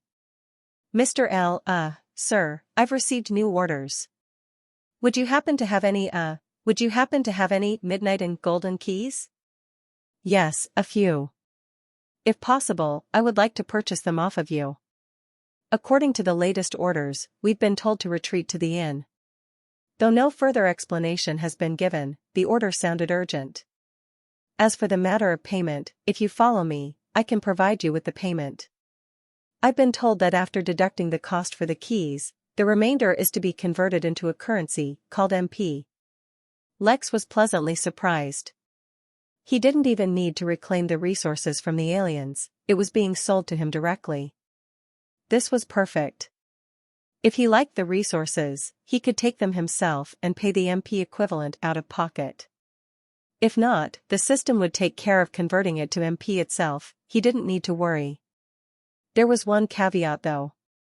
If he bought the keys himself, the price would increase for every subsequent key he bought. But if a guest bought the keys from the gift shop, the price never changed. "Major, why don't you take me to the money first? I only have one key to spare, but after handing you the payment, you can go to the inn and buy the remaining keys yourself." All right. Follow me." The major began to lead Lex to the basement, once again, while he passed an order to all the soldiers to pack up for a permanent retreat. Immediately they began running around the facility, gathering whatever equipment they needed. Chapter 574 Cheating.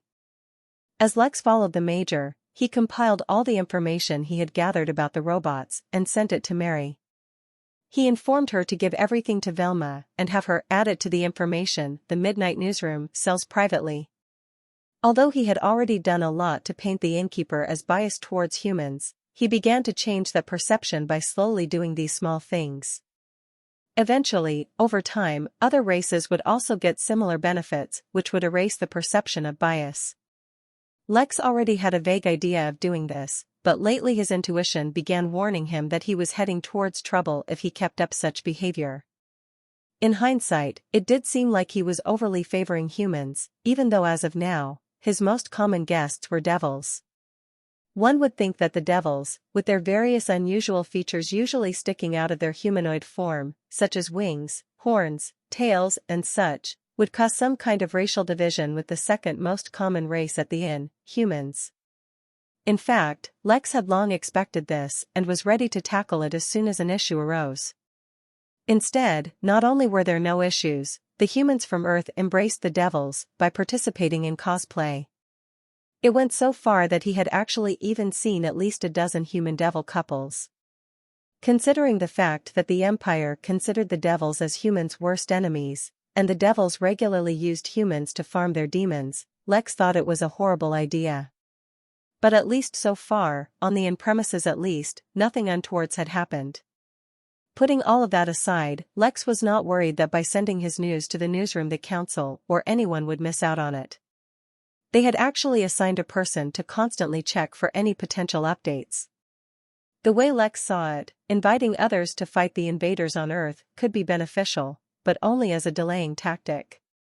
The only chance that Earth had was if someone managed to get in touch with Fernanda, and that somehow she was able to bring in reinforcements of her own. Otherwise, based on Lex's analysis of the robots, Earth was doomed to fall. "It's through here," the major said, wiping off the sweat from his brow. It wasn't really hot, but the man was still exhausted from the battle earlier. That, combined with the threat of knowing that more enemies could show up at any moment, had led the major to descend the staircase faster than ever before. "What's all the fuss?" Lex asked as he touched the gray wall in front of him. It was only now that he was in front of it that he realized that whatever material this wall was made from blocked out not only his spirit sense, but every other sense as well. Earlier, his intuition had told him that there was nothing in the basement valuable to him. But now, faced with the wall, about to cross it, his intuition was telling him that the building ended here. There was nothing further ahead. "I don't understand the details too well, but there's a small rock deposit here. Apparently, the rocks have some unique properties. Even this wall is made from the same rocks.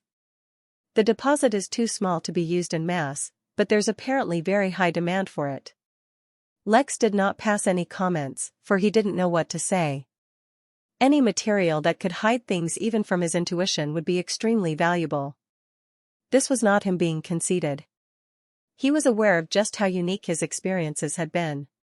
So for some rocks, to be able to block him off, it was not simple at all.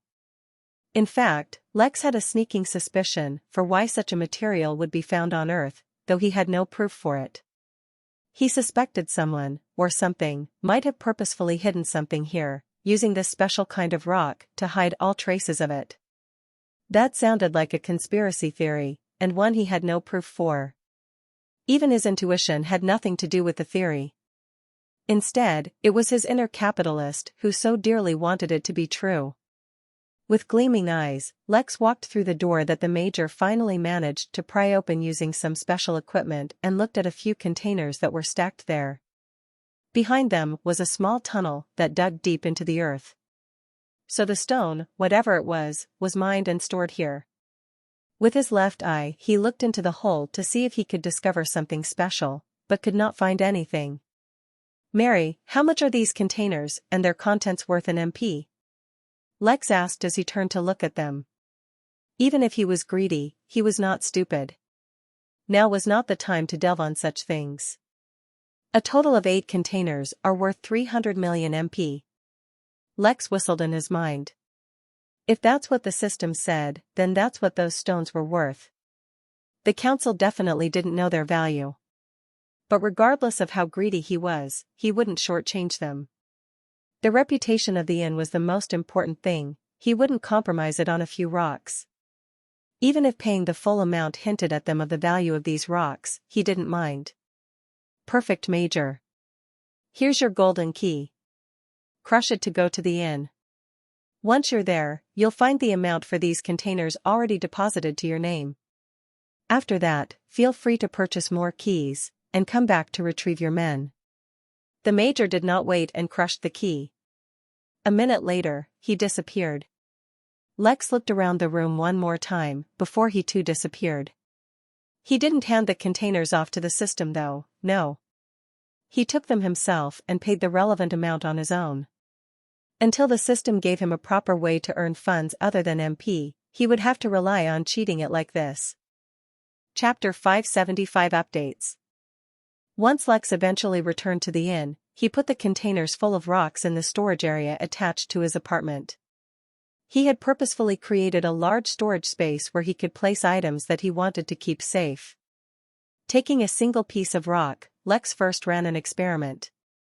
He stared at it with his left eye, and began writing down anything that came to his mind.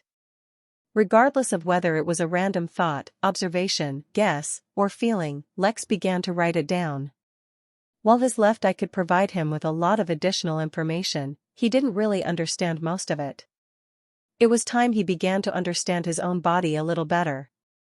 Of course, that also entailed revising some basic biology, while also keeping in mind that the science he had studied on Earth seemed to be limited to the absence of spiritual energy.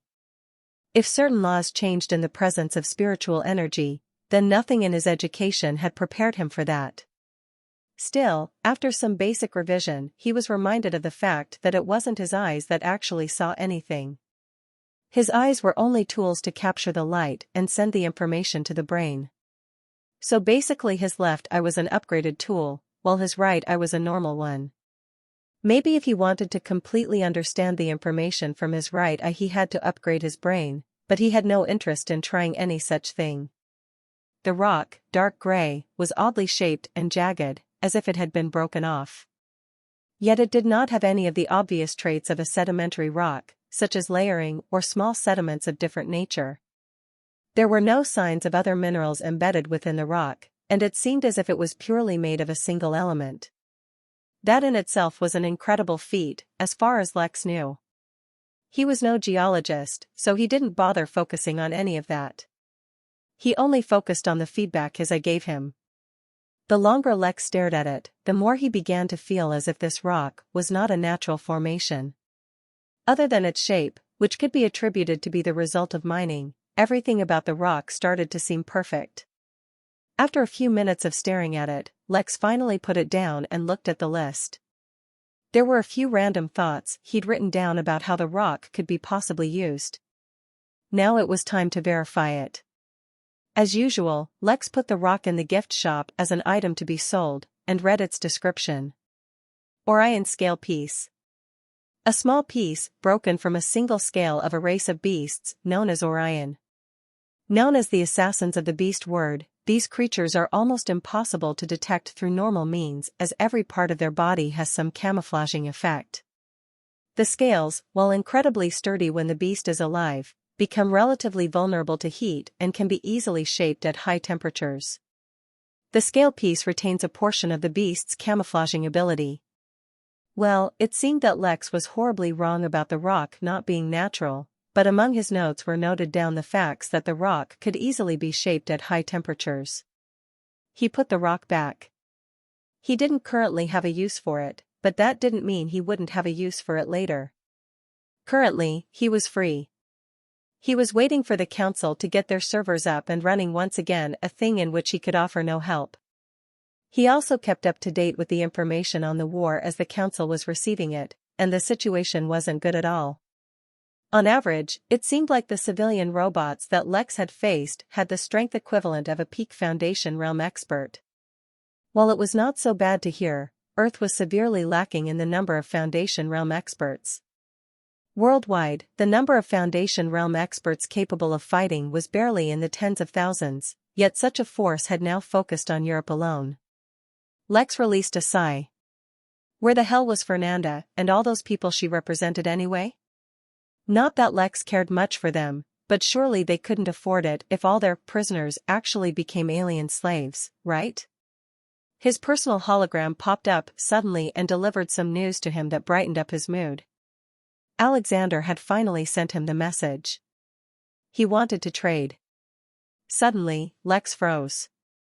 It had apparently completely escaped his mind to check up on the Morrisons and Mars. Was it being attacked too? A quick scan on the IN told him that no, Mars was completely fine. In fact, even Earth's moon remained uninvaded. The only problem they were having was contacting Fernanda. Lex shook his head and teleported away. On the noble battlefront, Belle was sulking by relentlessly fighting against the Fugan and ignoring the family representatives sent alongside her. Her mood was off because, of course, no one had forwarded her death threats to their ancestor, and she knew for a fact that she was powerless to actually change anything. Even her father, who had an unusually remarkable mastery of the law of swords, could not face off against the family alone, let alone their ancestor.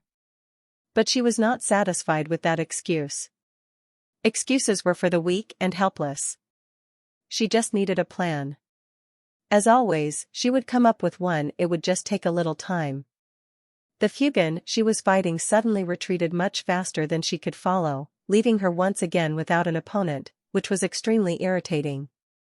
Before she could find one, however, one of her escorts appeared near her. "You have new orders. Earth has been invaded by the AI Alliance. You have to rescue a few high-profile prisoners who are hiding there before the invasion is complete and Earth is lost." Belle, who was originally in no mood to cooperate with the family, suddenly stopped. Chapter 576 Immigration. A highly customized golf cart hovered over the field of grass as it arrived at a cabin flowing by a small stream.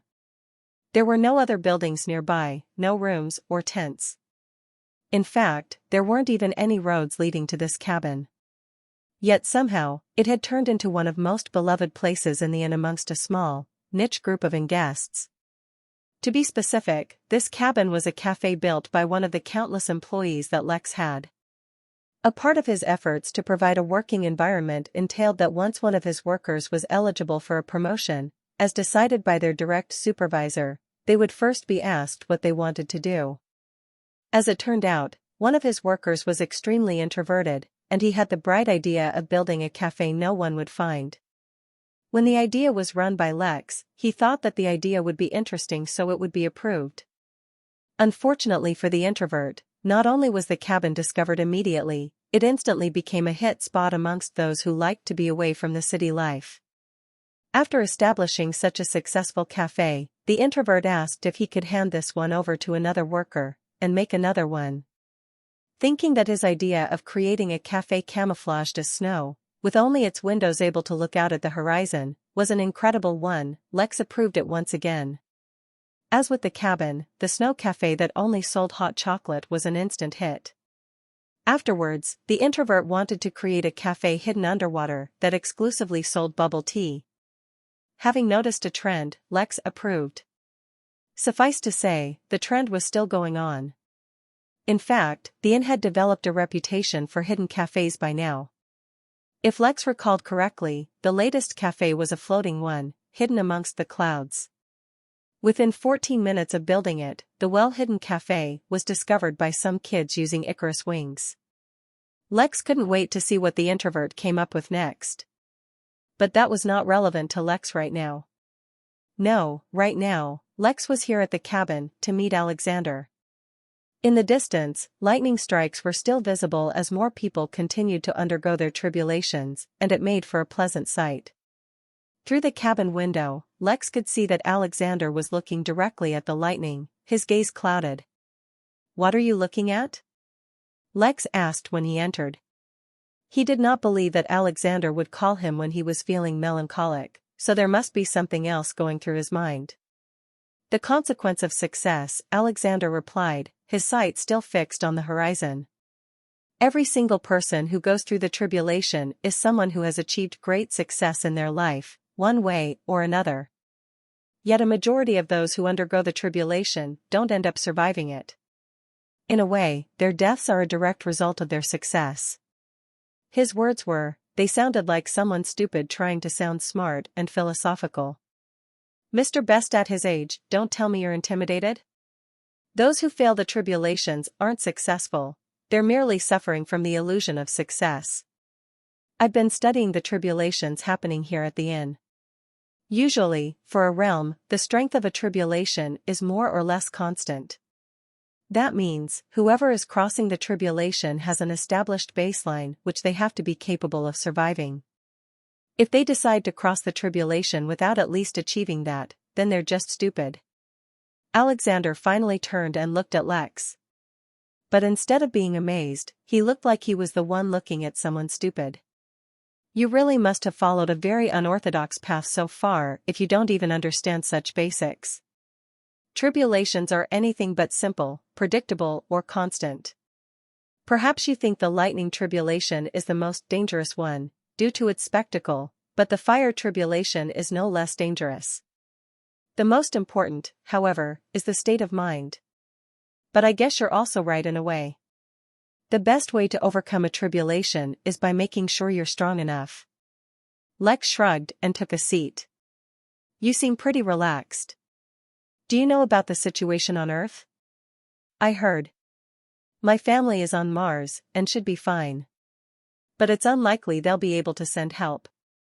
A diplomatic envoy of the invaders came to Mars to ensure we understand the seriousness of interfering. I don't know what exactly happened, but since then my family has shut down all space-based missions. My grandfather won't even talk about it." "What about the Empire? They at least know who is invading?" Alexander turned to look at Lex finally and took a seat opposite to him. "Do you know how many wars the Empire is fighting?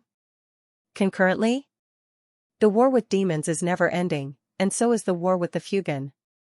Other than that, the Empire is being invaded by neighbors in 3 galaxies and facing at least 4 potentially galaxy-threatening new races that have popped up within their territory. Those are just some of the things I've heard of during my short stay with the Empire, so I can't even account for all the classified threats they're facing. I don't think the Empire has the time or energy to focus on an unaffiliated planet." Lex made a mental note that Alexander didn't know about Earth and the Empire. Come to think of it, since he already knew that Earth was a part of the Empire, that probably also meant the Empire was in, or had control of the Milky Way. If that were the case, shouldn't he have already tried to get the Empire to find Earth? That would have revealed to him that they were actually connected. Instead of wondering about it, Lex asked, if somewhat indirectly. "Even if they're not helping, they should at least be able to identify who is invading, right? But then again, what are the chances that the Empire is in the Milky Way galaxy, and knows about the local powers there?" At that point, Alexander couldn't help but sigh. Actually, the Milky Way is part of the Empire, its neighboring galaxies such as Andromeda and even some of the dwarf galaxies nearby. But that's not the issue. When I originally teleported to the planet called Vegas Minima, I discovered that it was only a few galaxies away from the Milky Way. When I discovered the Empire had influence over the Milky Way, I immediately tried to get the Empire fully interested in Earth. Yet for a long time, there were no results to my attempts. It was only when I joined the Empire that I learned how backwards Earth really is, and I really wanted to get Earth to benefit from it. That was, until one day, someone shared an open secret with me. Alexander looked at Lex with a trace of pity in his eyes, as if he was about to shatter his world. Originally, when the Empire learned about Earth, through some indirect measures, they were able to learn that the Earth was in the Milky Way as well. In situations when the Empire discovers a new planet with a fully developed and educated human civilization, it is their protocol to integrate them into the Empire's society. But after a short while, they stopped showing interest in Earth. Do you know why? They determined that Earth is in a part of space called the dead zone. Dead zones are specific regions of space where, for some unknown reason, there is a severe shortage of spiritual energy. The simple, but unfortunate truth is, with vast regions of unexplored space available in each galaxy outside of dead zones, there is no real incentive for the Empire to go explore the dead zones. The returns are not worth their efforts. The returns I'm talking about are in terms of spiritual and cultivation resources, not regular raw materials such as iron and gold. There's too much of that stuff floating everywhere in space. To an entity as powerful as the Empire, it's virtually worthless. As for the invaders, I don't have the clearance to find out. This may demoralize you to learn, but if you stay on Earth, your future will be extremely limited. I've already laid the groundwork for my family as well on Vegas Minima. Slowly but surely, they will immigrate from Mars to it. All I can suggest is for you to do the same. Lex paused for a moment as he said a prayer for the fine people of Vegas Minima. They survived zombies, but it has yet to be seen if they can survive the Morrisons. Lex summoned his personal hologram and asked him to surround the two in a protective bubble so that their conversation would remain private. Since you've been so kind as to share so much information with me, let me share a little something with you as well. Earth is already a part of the Empire. Also, I have inside news about some offers the Inn will make to the Earth's refugees. I'm sure a family like yours can capitalize on such opportunities. Inside his mind, Lex began to lay the groundwork for a very long-term project. If the Morrisons were looking to move, why send them over to the Empire, when they can immigrate to a minor realm instead? Chapter 577 Anxiety. Alexander was not expecting to hear news that was so contradictory to what he knew, so soon after he made the claim. The fact that Lex claimed to have insider news related to the Inn was an even more bold claim that deserved a lot of speculation. How can you possibly have inside news on the Inn? Alexander couldn't help but ask. A relationship to the Inn would clearly explain his ridiculously sturdy body. What does it have to do with a relationship? Haven't you heard of the Midnight News Building? All you need to do is have a high enough prestige to access a lot of confidential information. Alexander had naturally heard of the news service, and he knew about prestige as well. He himself had quite a high prestige level, and so did his family members. Yet they had not heard of anything that allowed them to claim to have insider news. Either Lex was lying, or there were ways to raise your own prestige other than spending MP. What's the news? Well, it's not confirmed yet, but if the situation on Earth gets much worse, and the refugees become completely displaced, they will be allowed to purchase private minor realms to move into. Alexander immediately sat forward as the insinuations for such a claim ran through his head. The first thing that came to his mind was that, for the Inn to plan for such a situation already, they expected the humans to lose the planet. This was after he stated that the Earth was actually a part of the Empire. The Earth being a part of the Empire was surprising but conceivable for him. He was exposed to enough dirty secrets back on Earth to know how secretly the upper echelon behaved. Sometimes, the more unexpected or unassuming that something appeared, the greater the chances that they were to act upon it. Instead, the loss of the planet and the potential for relocation hit him harder. He was not one to get sentimental over trivialities, but it felt hard to ignore the attachment to a planet he had spent so much time on. Then again, his family was already planning on moving to Vegas Minima, so he was able to accept its loss. Still, his mood had deteriorated somewhat. Let's talk about something more immediately relevant. Earlier, you proposed a trade. Why should I have this trade with you when I'm already being trained by the Empire? How can you help me beyond what the Empire is already doing for me? This was a good question. Truthfully, Lex needed Alexander more than the other way around. Until the pagoda, when he saw Alexander performing better than him despite his weaker physical strength and defense, he realized that he could not compete with such skill and expertise. Although he had trained, and still took some time out to practice regularly, he was nowhere near Alexander's level. In return, he couldn't really offer much since most opportunities he had availed could not really be replicated. The few that could, for example, the divine essence, were already being shared at the inn. Even the soul sense he told Alexander about, despite being good bait, could not actually be materialized, for Lex had no idea how to awaken the soul sense in someone else. All in all, Lex had nothing to give right now. That did not mean, however, that Lex felt he was the weaker one in this situation at all. Even if he didn't have anything to offer now, didn't mean he wouldn't have something to offer later. Even if he couldn't offer tangible results, information was often just as important. Lastly, by having Alexander reach out to him, he had established a psychological advantage in the situation.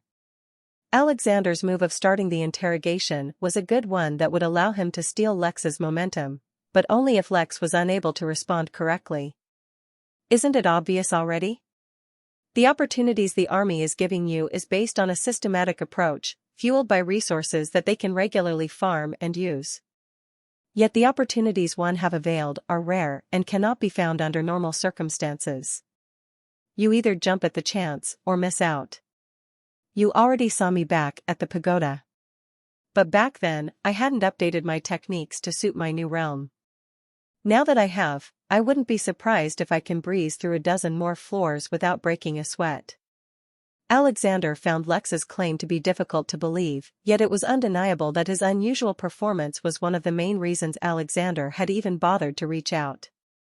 Lastly, and most importantly, the reason you need me is because, regardless of how intensively the Empire trains you, if you follow their established path, your growth will be limited to the peak their program can achieve.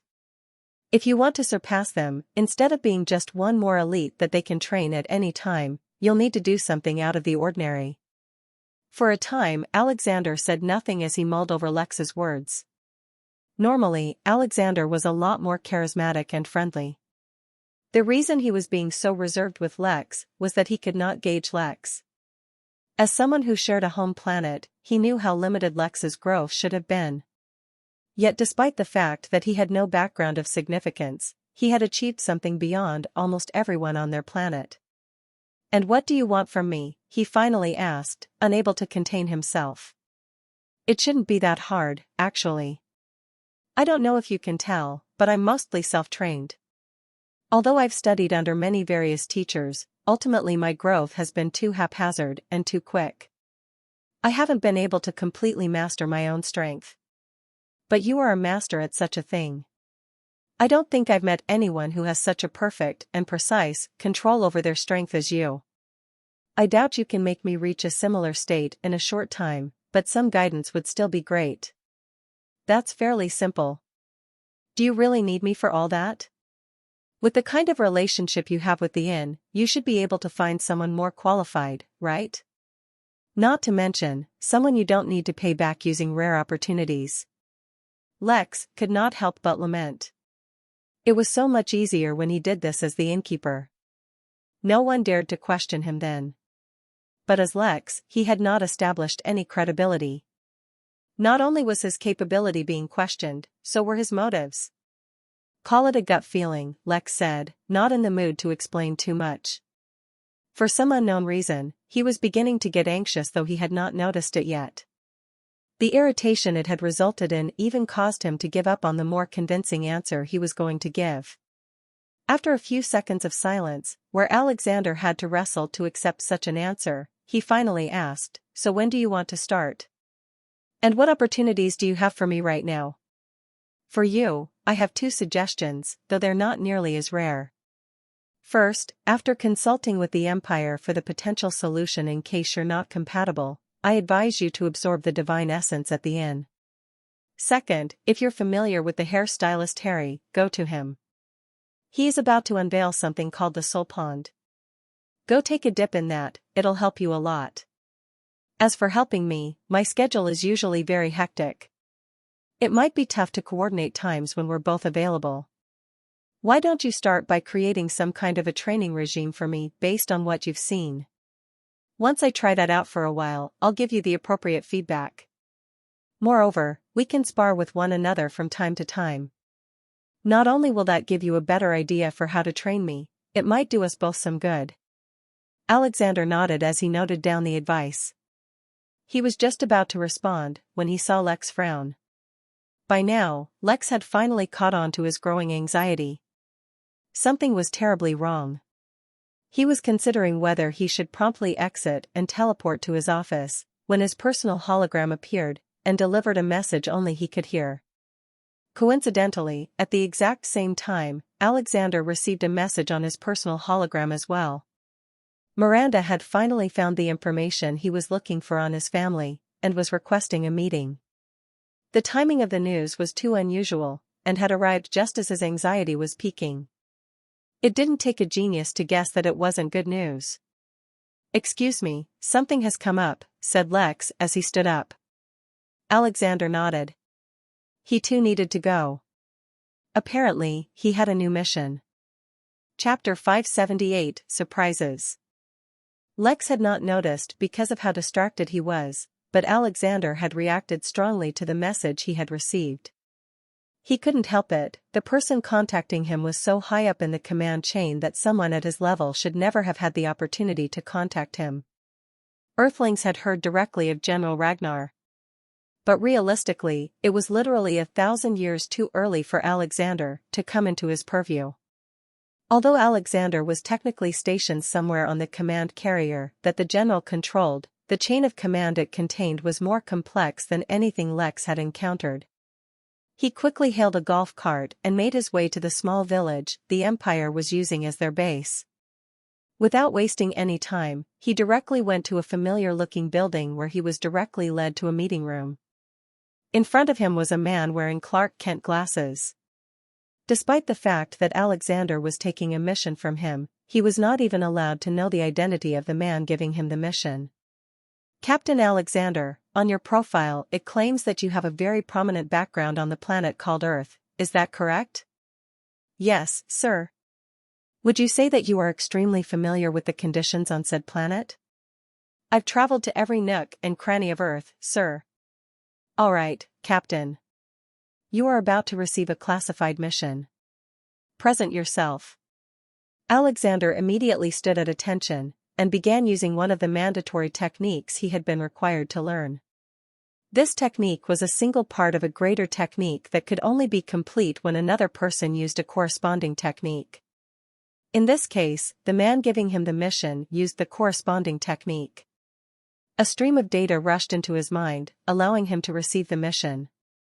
Moreover, due to the effects of the technique, Alexander could never reveal the contents of the mission and mission objective to anyone, even if he wanted to. When he absorbed the information, Alexander's eyes widened, finding the situation too coincidental. Lex had, only a few minutes ago, told him that Earth was actually a part of the Empire. Now, that information had been revealed to him officially as well. Moreover, he had to go back to the command carrier immediately. He would be sent through a cross-galactic teleportation formation, sending him to the Milky Way. There, he would be under the command of a superior officer of an undisclosed rank by the name of Bell. Under her command, he would return to Earth. The remaining mission objectives would be revealed by Bell as and when it was needed. "Dismissed, Captain," the man said, allowing Alexander to leave. It seemed, even without waiting 10 years to use the IN's ability again, he would be going back to Earth. He wondered if he'd run into Lex there. As soon as Lex left the cabin, he teleported away. As of late, he had kept a firm control over his emotions, even in the most dire of situations. The fact that he had become anxious, without even realizing it, was not a good sign. It was his intuition's way of warning him to prepare for some bad news. Still, that did not mean Lex lost control of himself. He took a few moments to calm his mood down and make sure he was in the best state of mind. He changed into Leo, taking a moment to look at himself in the mirror. Between juggling Leo, the Innkeeper, and his own identity, he was always too busy. He should look into making a spiritual clone. Now that he was in the Golden Core realm, such a thing became a possibility. In fact, he had already looked at some options available in the library. But all of them required some preparation and would take time. The main issue for him, though, was that the types of cloning techniques, while incredible for the norm, seemed too mundane for him. He had become too spoiled. He wanted a clone that could also grow stronger with him, instead of forever existing in the realm it was produced in. Whatever the case, all of that was for later. For now, Lex finally teleported to Miranda. She did not look much better than when he last saw her. Deep eye bags were developing, and she had become increasingly pale. Her hair was frizzled, despite the obvious yet poor attempt to prepare it. "You all right?" he asked with some wariness in his voice. "My niece and nephew were captured as slaves," she said slightly hoarsely, explaining her condition. But her affected mental state, he did not dwell on that matter for long. She looked, instead, at Leo with unusually scrutinizing eyes. "What?" he couldn't help but ask. Instead of answering, she took out a laptop from her bag and turned it on. It took a few moments for her to open up what she was looking for, then turned the laptop towards Lex. "When we searched for the people you wanted to find, we discovered a hidden encrypted file in our database instead of the information that should have been there. Based on our current circumstances, we don't have the resources to decrypt it. But, if you know the password, you can open the file directly." Somewhat surprised by the turn of events, he looked at the computer. The open window had only a certain question on it, as well as a space to type in the answer. The question was unusually irritating, and explained why Miranda gave him such a strange look. It was "Lex is short for what?" Of course, the question was not written in English, and had been written in a language his younger sister Liz had made. However, the universal translator had worked against him for once, revealing the question to the council. "I'll take it from here," he said as he grabbed the laptop and teleported back to his office. With an indignant look, he typed, in all caps, the only answer it could ever be, "Supplex." The answer was immediately accepted, and the screen turned from black instead to a video. Rather than his annoying older sister, who he was expecting to see, the video revealed his mother. Chapter 579 Bang. Serene Williams was a beautiful woman, and though she was fairly thin, she could not be called petite. She had dark brown hair, like Lex, and fair skin that often tanned way too quickly. Most of all, she was a smart woman. Though intelligence was not something one could see through appearance, something about her visage spoke of a mind that surpassed all her peers. Her gaze, though focused on a camera, seemed to look out from the screen and stare at Lex. "I've been informed that no one can find you on the planet," she finally said. "You didn't even call your parents before leaving." Lex had to resist his lip from twitching. Was that really the thing to be focusing on at the moment? But a trace of disappointment also filled his heart. That simple statement was more than enough for him to know that his parents had been, for whatever reason, keeping secrets from him. "Actually, I don't even know if you will ever even watch this video. This is just one of many messages I have left on Earth, hoping you will find it." As you can imagine, this is not the most secure way to have a conversation, so I can't say much. I dare not even mention any names. All I can tell you is that your father doesn't have the best relationship with his family. Believe it or not, we tried to keep your siblings away from them, but owing to certain special circumstances, you're the only one we were successful in hiding properly. While you may not feel that it is accurate, your siblings have suffered a lot due to this, especially your youngest sibling. They are not in the wrong, but they are too obsessed with doing what is correct for the family, instead of the individual family members. For that reason, I hope you never try to find them. They will not help you as much as they will place numerous burdens on you. Your father and I are leaving in search of something. If we ever find it, we will reunite our family. If not, then it is fate that a few individuals cannot go against the might of an entire force. You will not find your siblings on this planet, so no need to feel any attachment to it. Build a good life for yourself. Be happy, be successful. Start a family. Have a bunch of kids." She paused and smiled ever so slightly. "I hope this goodbye is not forever." With that, the video ended, and the file deleted itself. Lex was left feeling like flipping the table. What kind of stupid video was that? Was his brain tumor contagious? Was his whole family keen on making stupid decisions? He stopped his rapidly frantic thoughts, took a deep breath, and calmed himself down. He purposefully entered his state of flow and began analyzing the content of the video. The first thing he noticed was that in the entire video, while his mother gave him a lot of information, she also did her best to be as vague as possible. In fact, she even referred to his sisters as siblings instead of sisters. That told him that his mother was genuinely concerned about preserving as much information as possible. The second thing he noticed was that his father's family seemed to play a significant role in whatever troubles were plaguing his family. She even went as far as to claim that his sisters were suffering because they could not be hidden the way he was. For some reason, while he could conceive his younger sisters being troubled, who could trouble Belle? The next thing was that his mother did not tell him to go and try to remove his sisters from whatever situation they were in. That meant that either the situation was bearable, or that they did not believe he would ever have the power to actually help them. They also, apparently, were no longer on Earth, just as his intuition had warned him. Lastly, and most obviously, she told him not to go looking for his dad's family.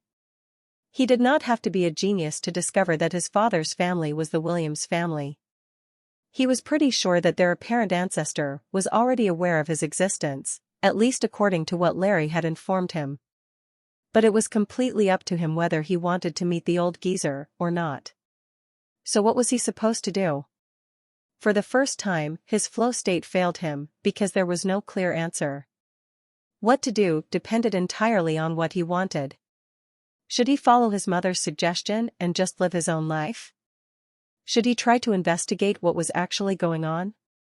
Ugh, why was family so frustrating? He closed his eyes and thought for a few moments. What should he do? He listened to his feelings, his desires, as well as his intuition. Surprisingly, for once, they were all on the same page.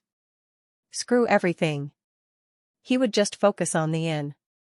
Although he had made a resolution to avoid running from problems, this was a problem his family had literally been keeping from him. If that was the case, why did he need to butt his head in? With his decision made, he felt a rush of relief. Although he had faced no personal threat, thinking that his siblings might be in danger from the invasion brought him a lot of stress. Yet now he knew there was nowhere near Earth to begin with. Whatever trouble they had, at least they were with his so-called father's family. He was sure they would be fine. Lex's, there's a problem at the inn's entrance, Mary suddenly exclaimed, panic in her voice. Lex was still in his Leo persona, but something told him he could not delay for even a moment. Without sparing a single thought he teleported over to the entrance, just in time to watch as a massive, quadruped robot smashed one of its legs down on some guests. He could have instantly kicked the robot out, but instead he teleported in the way and held out its hand. That's when his intuition finally reacted, and screamed danger. This was beyond the robots he had faced so far. This robot was on par with immortals. Bang! Chapter 580 Jurisdiction. The sudden explosion did not cause as much of a surprise and ruckus as one would have imagined. The regulars of the inn were long since used to the endless rain of lightning which accompanied the endless tribulations. Though Lex had already made sure the sound wouldn't escape the tribulation rooms, many still remembered the initial impression when it all started.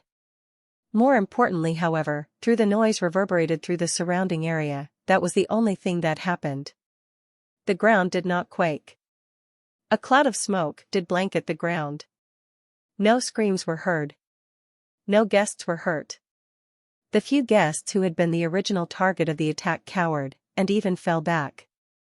Others, who were a little farther away, however, only looked on in wonder and excitement. Another idiot was attacking the inn. Would there be an addition to the hearth full of burning souls? The news of the fight spread faster than the wind, and all those who had been watching the fishing event ended up switching their projector screens to the front of the inn. They almost reacted faster than even the security team of the inn, who instantly teleported several personnel to the area. Kawain appeared over, ready to fight if needed. Even Antia teleported over, a massive crib appearing with her being pushed by her undead minions. Everyone's gaze was locked onto a lone man, holding off the giant monstrosity with a single extended hand. Many immediately recognized him. That was Leo, the most mysterious of the inn's workers. Above him stood a nearly 40 feet, 12.1 meters, tall, four-legged machine, though it did not look much like any animal. If Lex had to describe the closest thing he could think of was a similar combat vehicle called a Tat in a movie called Star Wallop. Noticing the lack of damage, the robot turned to look downward and saw a human holding up one of its limbs, completely unharmed. A momentary computational error occurred, for according to its sensors, the cultivation realm of the human should not have been enough to stop its attack, yet he had. But the delay was only momentary, because it quickly concluded that the only logical answer was that the human was shielding his cultivation realm. It tried to pull its limb back, but discovered that it could not move.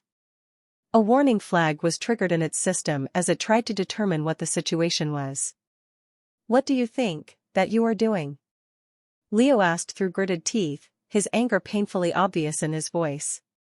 A wave of ohs and ahs was heard coming from the surrounding guests as they relished the tense atmosphere built between man and machine.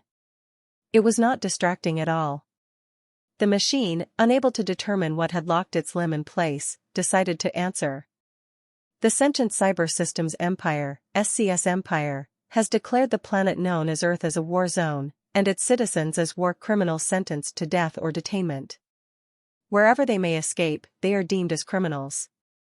This law is acknowledged across the Origin realm. The mothership noticed the criminals escaping via teleportation and inhibited it, but was unable to stop. I was sent in pursuit to investigate their teleportation means, and retrieve any identifiable criminals. Desist interfering in the capture and/or elimination of said criminals lest you are identified as an accomplice to those criminals. Most of the onlookers loved the building tension, but some of them frowned, or even paled, as they recognized the entity that robot represented. There was a reason why they were so confident in their claims. Yet Lex did not care. Right now, he had plenty of reasons to be confident as well. "Do you know where you are?" he asked, his tone completely unchanging. The sight of the defiant man was winning the hearts of many, as even his clothes remained unwrinkled after blocking that massive blow. Those watching on screens only had the size of the robot to judge by, but those nearby could feel its aggressive and intimidating aura. Regardless, the more threatening he looked, the more remarkable Leo seemed. Even the security team was content to watch from a distance, unless the situation required otherwise. Even while the machine was talking, it began to increase the strength with which it pulled its limb free, but it was still held prisoner. The spatial coordinates of this location are obscured, however, it does not matter. The jurisdiction of the SCS Empire extends to all domains. Lex almost laughed, but had to control himself. Externally, it seemed like he was in complete control of the situation, but only he knew how terrible his condition really was. He was pretty sure his spine was crushed. But what did it matter? Normal humans needed their bones to prop up their bodies, but he could use his body to support his bones instead. That was not even considering using his spirit sense to hold himself up. But he was not doing that, or it would reveal the extent of his injury. But it did not matter. Yes, he had been taken by surprise by the overwhelming strength of the attack. Yes, he had been severely injured. Yes, it was his own fault for trying to look cool instead of evicting the robot directly. But none of that mattered, because of everything he was learning, not only about his own body, but his techniques as well. He had used impervious hands to block the attack, and while he still suffered severe damage despite that, something greater happened. When he grabbed the energy attack back on Earth, he gained control of it. Now, when he grabbed the robot, he gained control of more than just its limb. He could feel the spirit energy in his hand lock onto the soul wisp in its body, and his intuition started to sing as if to ensure he understood exactly how great an opportunity he had.